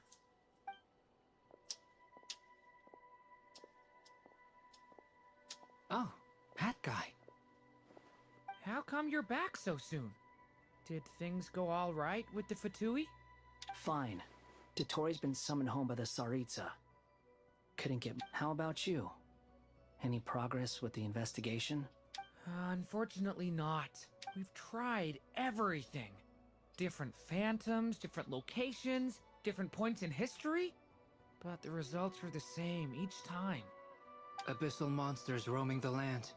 People crying out in despair. Every time I see it, I can't help but think, is this what it was like in Mondstadt when Dragonspine Durin attacked? And if I fail in the task I've been given... That's just meaningless speculation. When we encountered similar phenomena previously, I tried to interfere with those illusions, using... However, we could not change their fates. At most, the events of the past are like fate that has been written into Irminsul. There isn't a living thing into... But Miss Alice instructed us to try to find ways to change the outcome that these phantoms face. It's an impossible task. Since she asked us to do this, I feel like it can't truly be impossible. Or if it is, well, mages can make the impossible possible. I could not have been born as Durin otherwise. But you also said that your past 39 attempts were fruitless. That's true. But you're still going. Yes. After this many futile attempts, surely you realize that you're not doing this because you still believe what some mage told you. It's because you want her hypothesis to come true. It's something you wish for deep inside. So, think for yourself about what you want to do. As long as you don't believe it's futile, it isn't. Yeah. Previous experience indicates that we cannot touch the phantoms. If we want to clear this hurdle, we need to break this rule somehow. Same thought here. Following the same rules means repeating the same failures. So you mean we need to figure out a way to make contact with them despite knowing that we can't? Yes, and I suspect that's something only you are capable of. Everything in Teyvat is logged in Irminsul, but the withering that once occurred in Sumeru was a sign that the Great World Tree was being corrupted. This corruption allowed things that should not have existed in Teyvat to appear. This is tantamount to rewriting reality to an extent. You're saying abyssal power might be able to affect those phantoms? No one's ever tried it before. If you're gonna try it, it'll take courage. And you have to be confident that you can control it. Is anyone there? Has anyone seen my daughter? She's missing. I have to find her. I hear someone inside. Spargana? Are you in there? Ah! If I can use my abyssal powers to warn him that there is danger here, maybe it'll change his decision. Yes. The important thing is not the nature of the power. To intimidate and obstruct. Sounds about right for the Abyss. Let me try. I should be able to influence that thing. Have you seen a little girl? What? This isn't the time for that! Just run!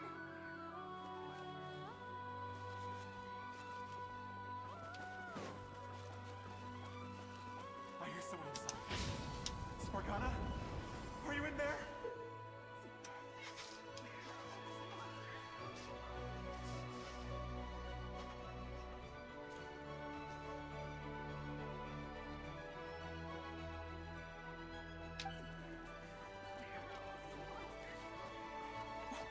What is this? It's dangerous. I should get out of here.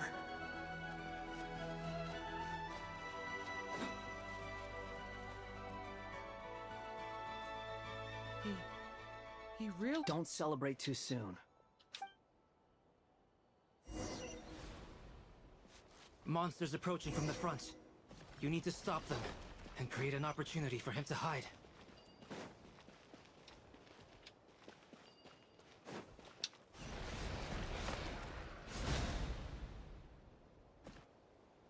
Help me!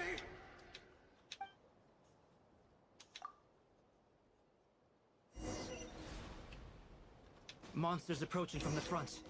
You need to stop them and create an opportunity for him to hide.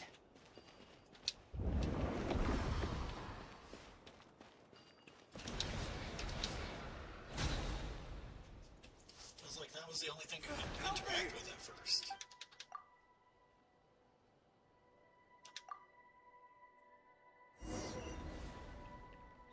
Monsters approaching from the front.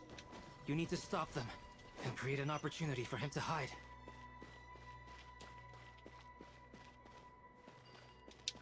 No! There's monsters ahead!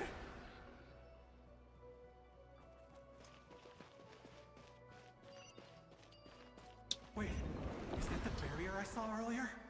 Why is it appearing now? It's as if someone's controlling it.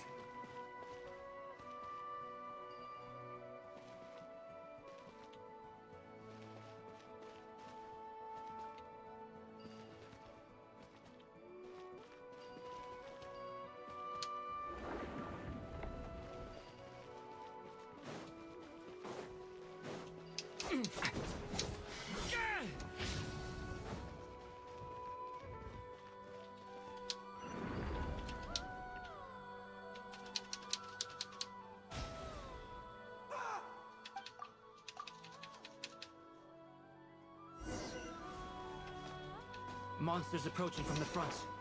You need to stop them and create an opportunity for him to hide.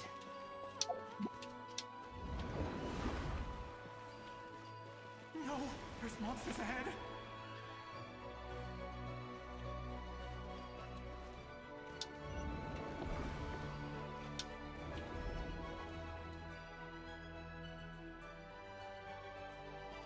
The monsters are gone. Is it safe now?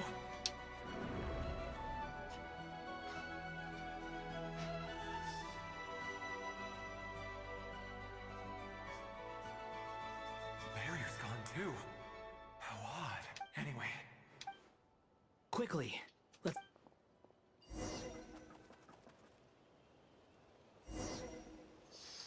Wait, there was someone else here? Don't go any further. We've got anti-monster traps laid out everywhere. But my daughter must just be up ahead. I have to go. This way's blocked.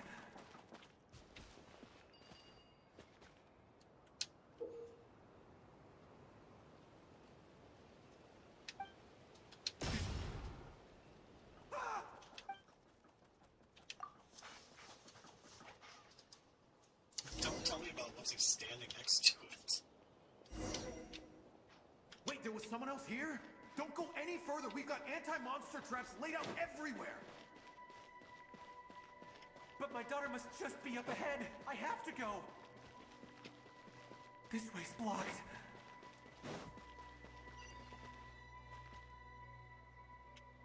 We might be able to use the explosives over there, but we need to take care not to hurt him.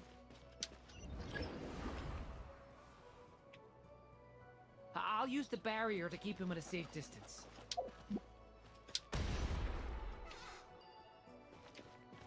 This barrier seems to be helping me somehow. Hey, hey, wake up! Oh, no good. Gotta keep moving ahead.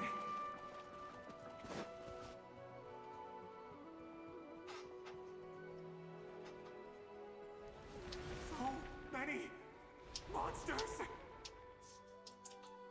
There's still a chance, Durin. Use the traps.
This is a new development. I've never seen this happen before. We might just be able to save this person.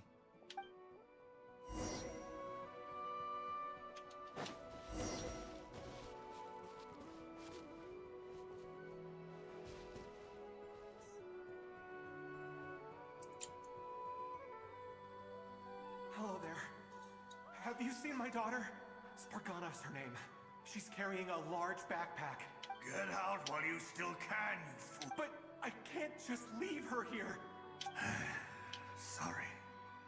Wish I could help, but I... Okay, if I do find her, I'll get her to shelter. Don't bother. What's that noise? Monster! No, if he goes inside, he'll be walking into a trap. Let's try this once more.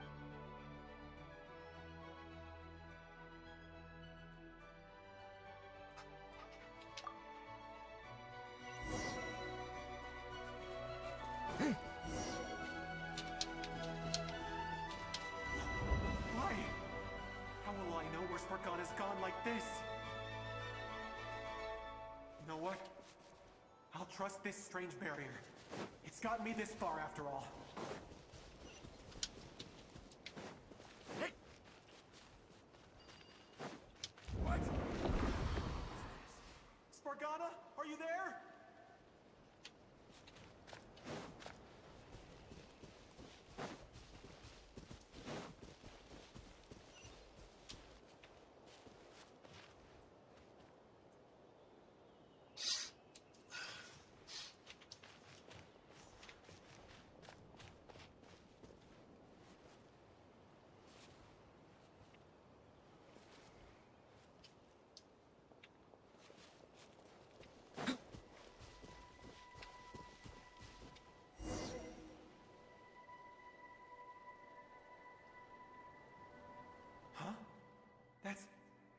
That looks like one of my daughter's books! Yes, it's one of hers for sure. That's her name on it right there.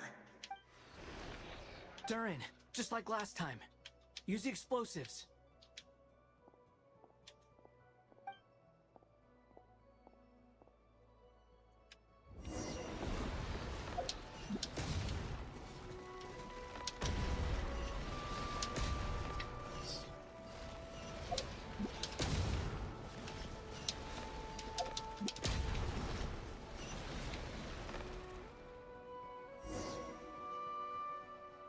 It won't work. There's not enough left, but then this clue could be the key to him. It might not be the only one. Better he misses that clue than loses his life. I guess so.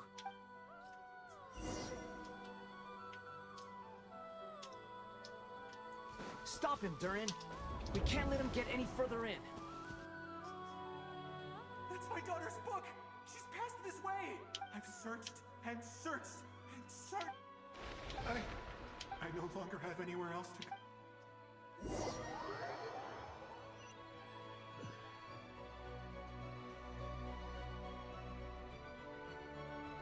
I'm sorry. He refuses to go anywhere else. Whether he opens this door or not, all that awaits him now... Albedo? Hat Guy? Let's try one more time.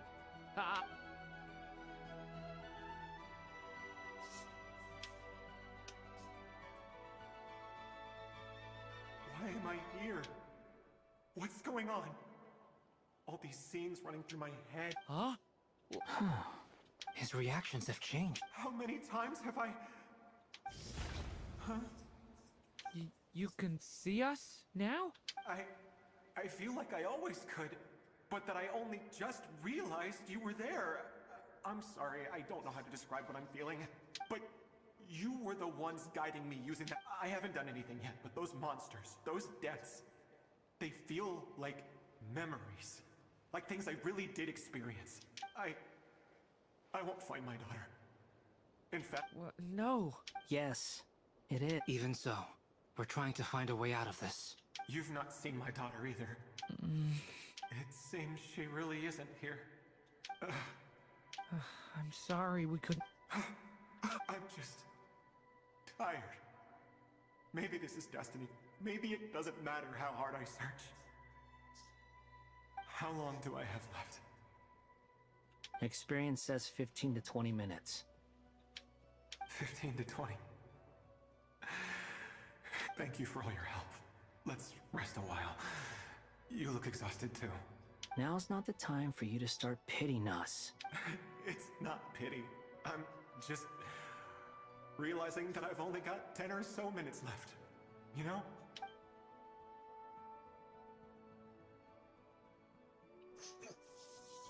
You say you're from Mondstadt, yes? A place with wind, and you're from Sumeru, where they've built an academy into a giant tree? Yes. It seems you've never heard of either place. Those names are unknown to me, I'm afraid. Yes. Have you heard of Hyperborea? I have, but I heard that it was destroyed. I see. That was where my ancestors once lived. What about Delphi Pytho? Was it later rebuilt? I've never heard that name. Then what about Sal Vindaknir? I have seen that name on stone tablets on Dragonspine. but I'm afraid the only things left of that place are its ruins. I see. Sure enough, there was no way to turn this around, huh? I'm sorry. I was the one who asked to chat, but it seems like we're too many ages apart. There's barely any common ground to start from. It's all right. We did hear something new, at least. From how you speak of your lives, things must be going all right for you, I guess. They are. Mondstadt is a place of freedom and happiness. There's a lot of good people in the church and the Knights of Favonius, and even outsiders find that it's an easy place to feel at home. We have festivals a few times a year. Everyone gets together to drink, sing, and be merry. Sumeru is a lot more uptight. Not really the kind of place where you can relax. It's a nation fraught with problems, but if all you want in life is to seek knowledge, I guess it's pretty much paradise. That's wonderful. In other words, after this all-devouring black tide passed, humanity did not merely avoid extinction, but rose to build prosperous civilizations anew. I mean, I can see you all right now. That must mean the future isn't a total— That's true. Well, time's almost up. Let's part ways, I think. Might be best if you don't waste too much time on me. The chances are slim, I know, but I'd like to spend these last few minutes looking for Spargana. If things work out, I'd love to tell her about what I've heard. May we meet again. Well, or not, most probably. In that case, may your wishes come true.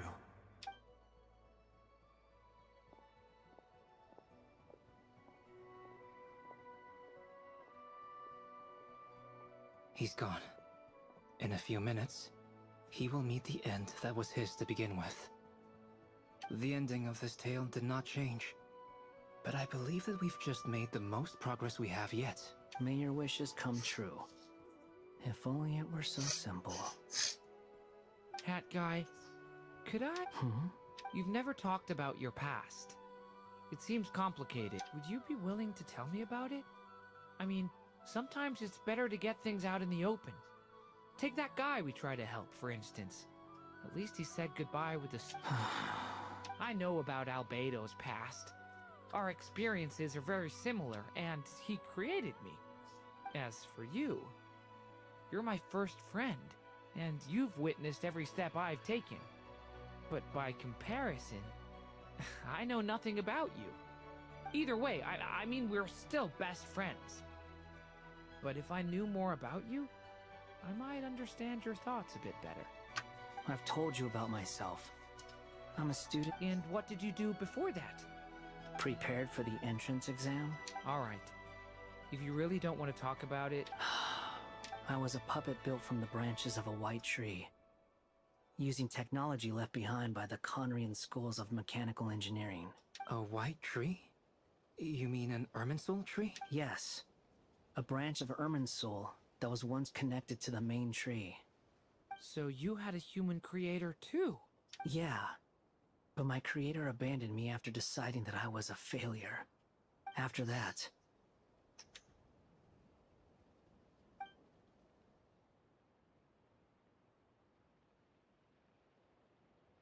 Durin. Resisting the influence of the Abyss, suppressing the urge to destroy, trying to do the right thing. None of these things are easy, but no matter how hard they are, trying to rewrite past wrongs is far harder. You asked me if you would create a new tragedy if you failed. I told you there was no point speculating about that, but the real answer is, yes, you absolutely will. That guy. But at least you've got people here to help steer you away from the wrong path. So, just keep aiming towards the light. I will. I promise. Alright, break time's over. Hello? Durin speaking. Hello, friends, it's me! What have you been up to, I'm detecting some unmistakable fluctuations here at the border. The amplitude isn't particularly high, but they're completely different signals from the ones before, and the scale is comparable to those I've detected previously. Alice, we were unable to save that person. However, he appears to have retained a portion of the memories gained through that cycle, and was able to hold a conversation with us. I see. Well, that is rather odd indeed. It definitely merits further attention. Could I trouble you to keep trying the same approach? I need to gather some more data. Counting on you. I should probably have Nicole come and check this out as well.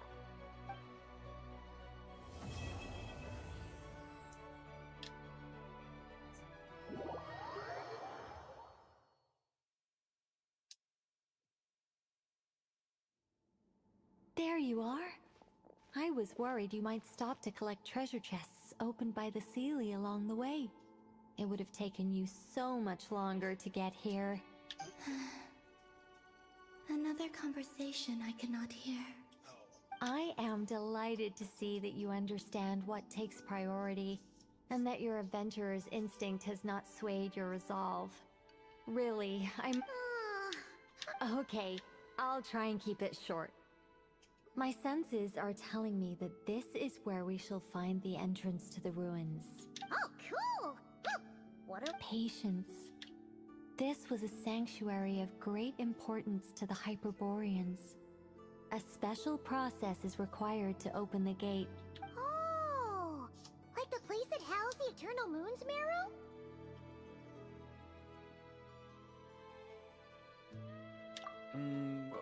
Okay, so what's the plan? Need us to do anything? And just the short version, if you can. Ah. Alright then. I was planning to start with some background on the invention of these techniques. Are you sure you don't want to hear it? Remember what you were saying about priority? Fine. Simply put, we need 3 human representatives to successfully undergo a process of Kuvaki resonance. Think of it as a test from the 3 moon goddesses to see if the entrants are qualified, with the most recognizable qualification being Kuvaki. Pretty sure Lauma would ace that test. Oh. I also have no doubt that the Moon Chanter would be qualified. Therefore, the most feasible method is not so much to follow the rules, but to figure out how the test functions and find a workaround. I've done some research, and it turns out the mechanism is rather crude. We'll simply need humans to stand before it who have sufficient Kuvaki energy within them. I'm with you so far. How do we get the Kuvaki in them? The easiest way would be transfusion. Take some Kuvaki from Nodcry's soil. So we're going to... Precisely. There are other methods, but this is the simplest one. Huh? Sorry? Does the idea... No, that's not it. I just... Oh, what is it? It's about Moon Prayer Night. I figured out a way for Kuthar to join in the festivities. Huh? But as Paimon said, we need to have our priorities straight. Let's get back to the test. Oh, okay. Anyway, is this really the best method we have? If you think that's dangerous, wait till you hear the other methods. No need, we're good. Let's go with this one. Very well. Kuvaki transfusion it is. Now, I should mention that the risks can be great. It would be rash to simply infuse the Kuvaki and hope for the best. If the body... The symptoms are similar to another condition that some people living here suffer from. So, before we execute our plan, I will perform a simple test of my own to see who is compatible and who is not. Once that is done, we will have to complete the resonance process as rapidly as possible. The participants must remain stationary while the Kuvaki circulates and bonds with them, and they mustn't— What? No! That's some hardcore fasting. They'll all be monks by the time they're through. 3 days. Oh, that's so long! And we still need to find 2 more people. Fasting? What are they talking about? Really? Don't you... Haha, count me in. Miss Nicole has made it clear that this is the easiest way. The way I see it, there's nothing else to discuss. It's time to step up. Yeah, you're right. In that case, Paimon volunteers to be Captain of Logistics. She'll keep the fires lit. Then we'll start with you first, Traveler. Please...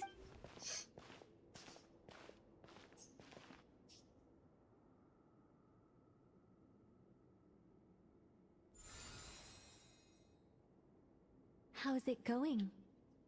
Do you feel anything? How about now?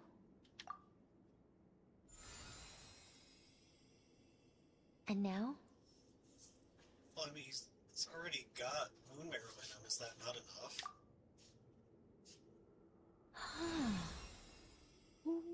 What about now?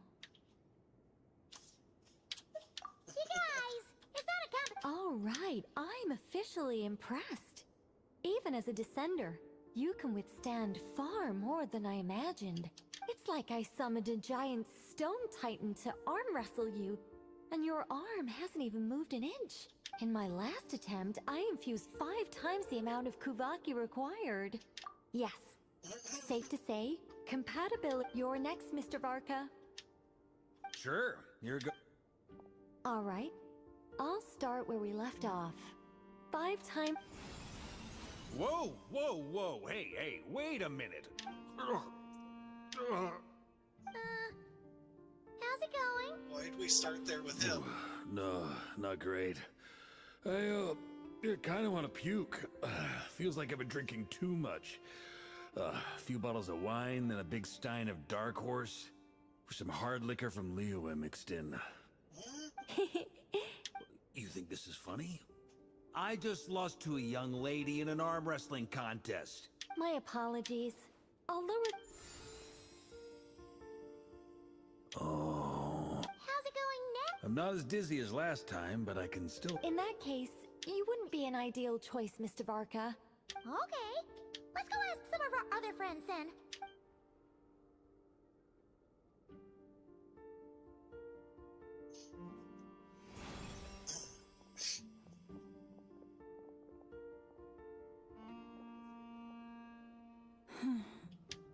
No surprises here, Miss.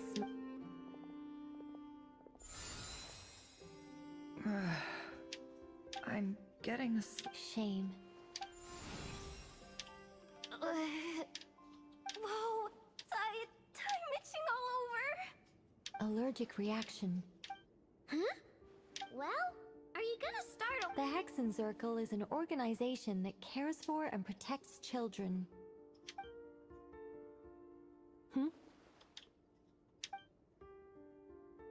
Is something The candidates have to be human. I guess that rules me out too. Huh. Everyone except the Moonchanter got beaten. Guess I don't need to feel so bad after all. I mean, looks like this isn't gonna be as easy as we thought. Perhaps I could ask for volunteers. I'll see about talking to some trusted Lightkeeper colleagues. In fact, I think we had some former Frostmoon Scions join our ranks recently. Can you give me the scientific explanation for how the test works? Then we can just zip through Nashitown, going up to people and pressing a button to check their status. No. Wow. No, How about I contact the Knights of Favonius garrison in the Wave Chaser plane? Shame that Lohan's already left. And that guy's even tougher than I am. Strange. The moon goddess is clearly revered by men. She mentioned that the world has rejected. And when we fought the Reikir of Solnari, Also, Paimon's not sure revered is the right word for. Gratitude, certainly. It's basic reciprocity. She helped us. Yeah. Even though she looked like she didn't care, A review of the relevant data leads me to conclude. Yep, you bet. They really think so? I'm super surprised that Columbina isn't her actual name, though. I think it really suits her. It's light and graceful and... I know, right? Unfortunately, that's not our decision to make. Columbina. That was the code name the Fatui gave me. But it also came. But is that really all there is to it? Is there anyone left who will still call me by that name?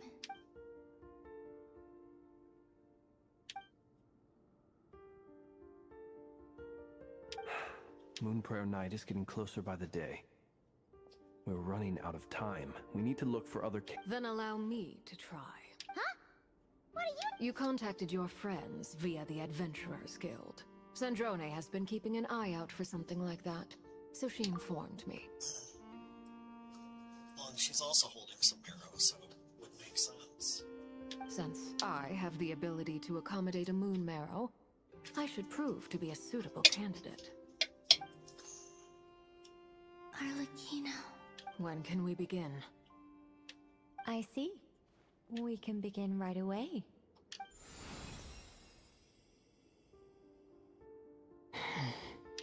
How was it? Not at all. Then it seems we shan't need to look for a Great! Cool. Alright, like Paimon said, the rest of us can take turns making sure the three of them stay warm and comfy. Then, my job is to take care of the caretakers. I will ensure everyone receives food, and I'm ready as...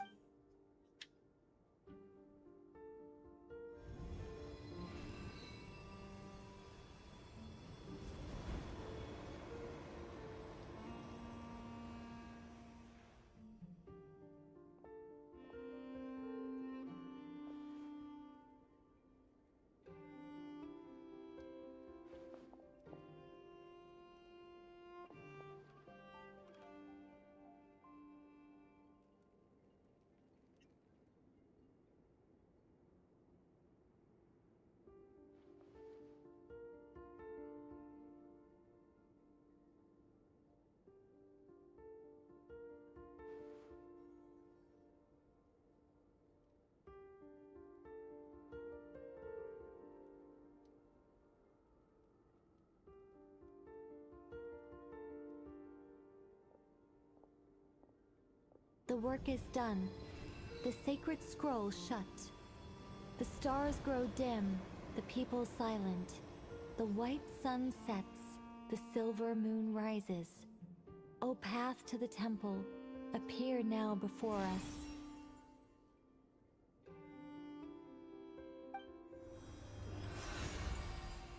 Wow! So that's what all this is about. They've been trying to open this gate. Come, let us enter. it might be best to eat something first. Take care to chew properly and swallow slowly. It will give your body— They will head in soon. They will need to enter this gate.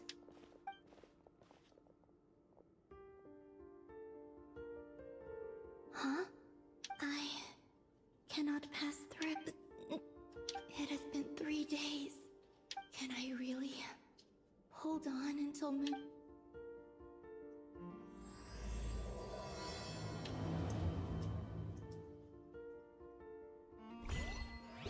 There's almost like no distinction between the one ending and the next starting.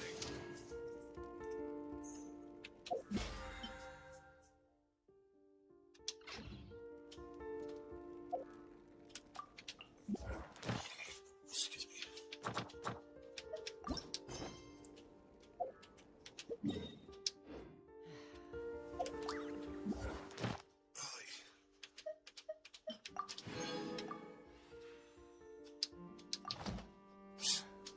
But yeah, we might have to come back and do the rest of this on Wednesday. That was a lot. Not as bad as some of them have been. But thanks for joining me.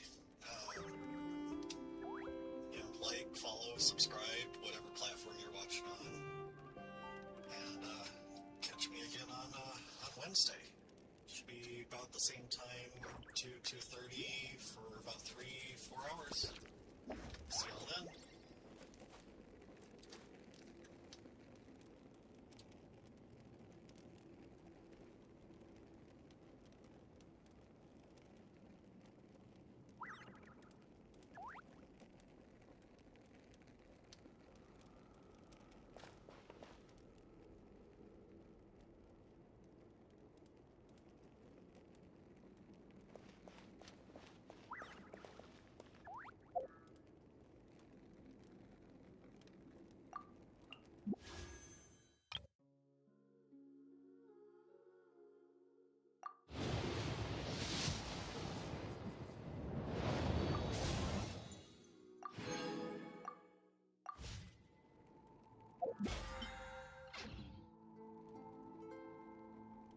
I'd have lost myself long ago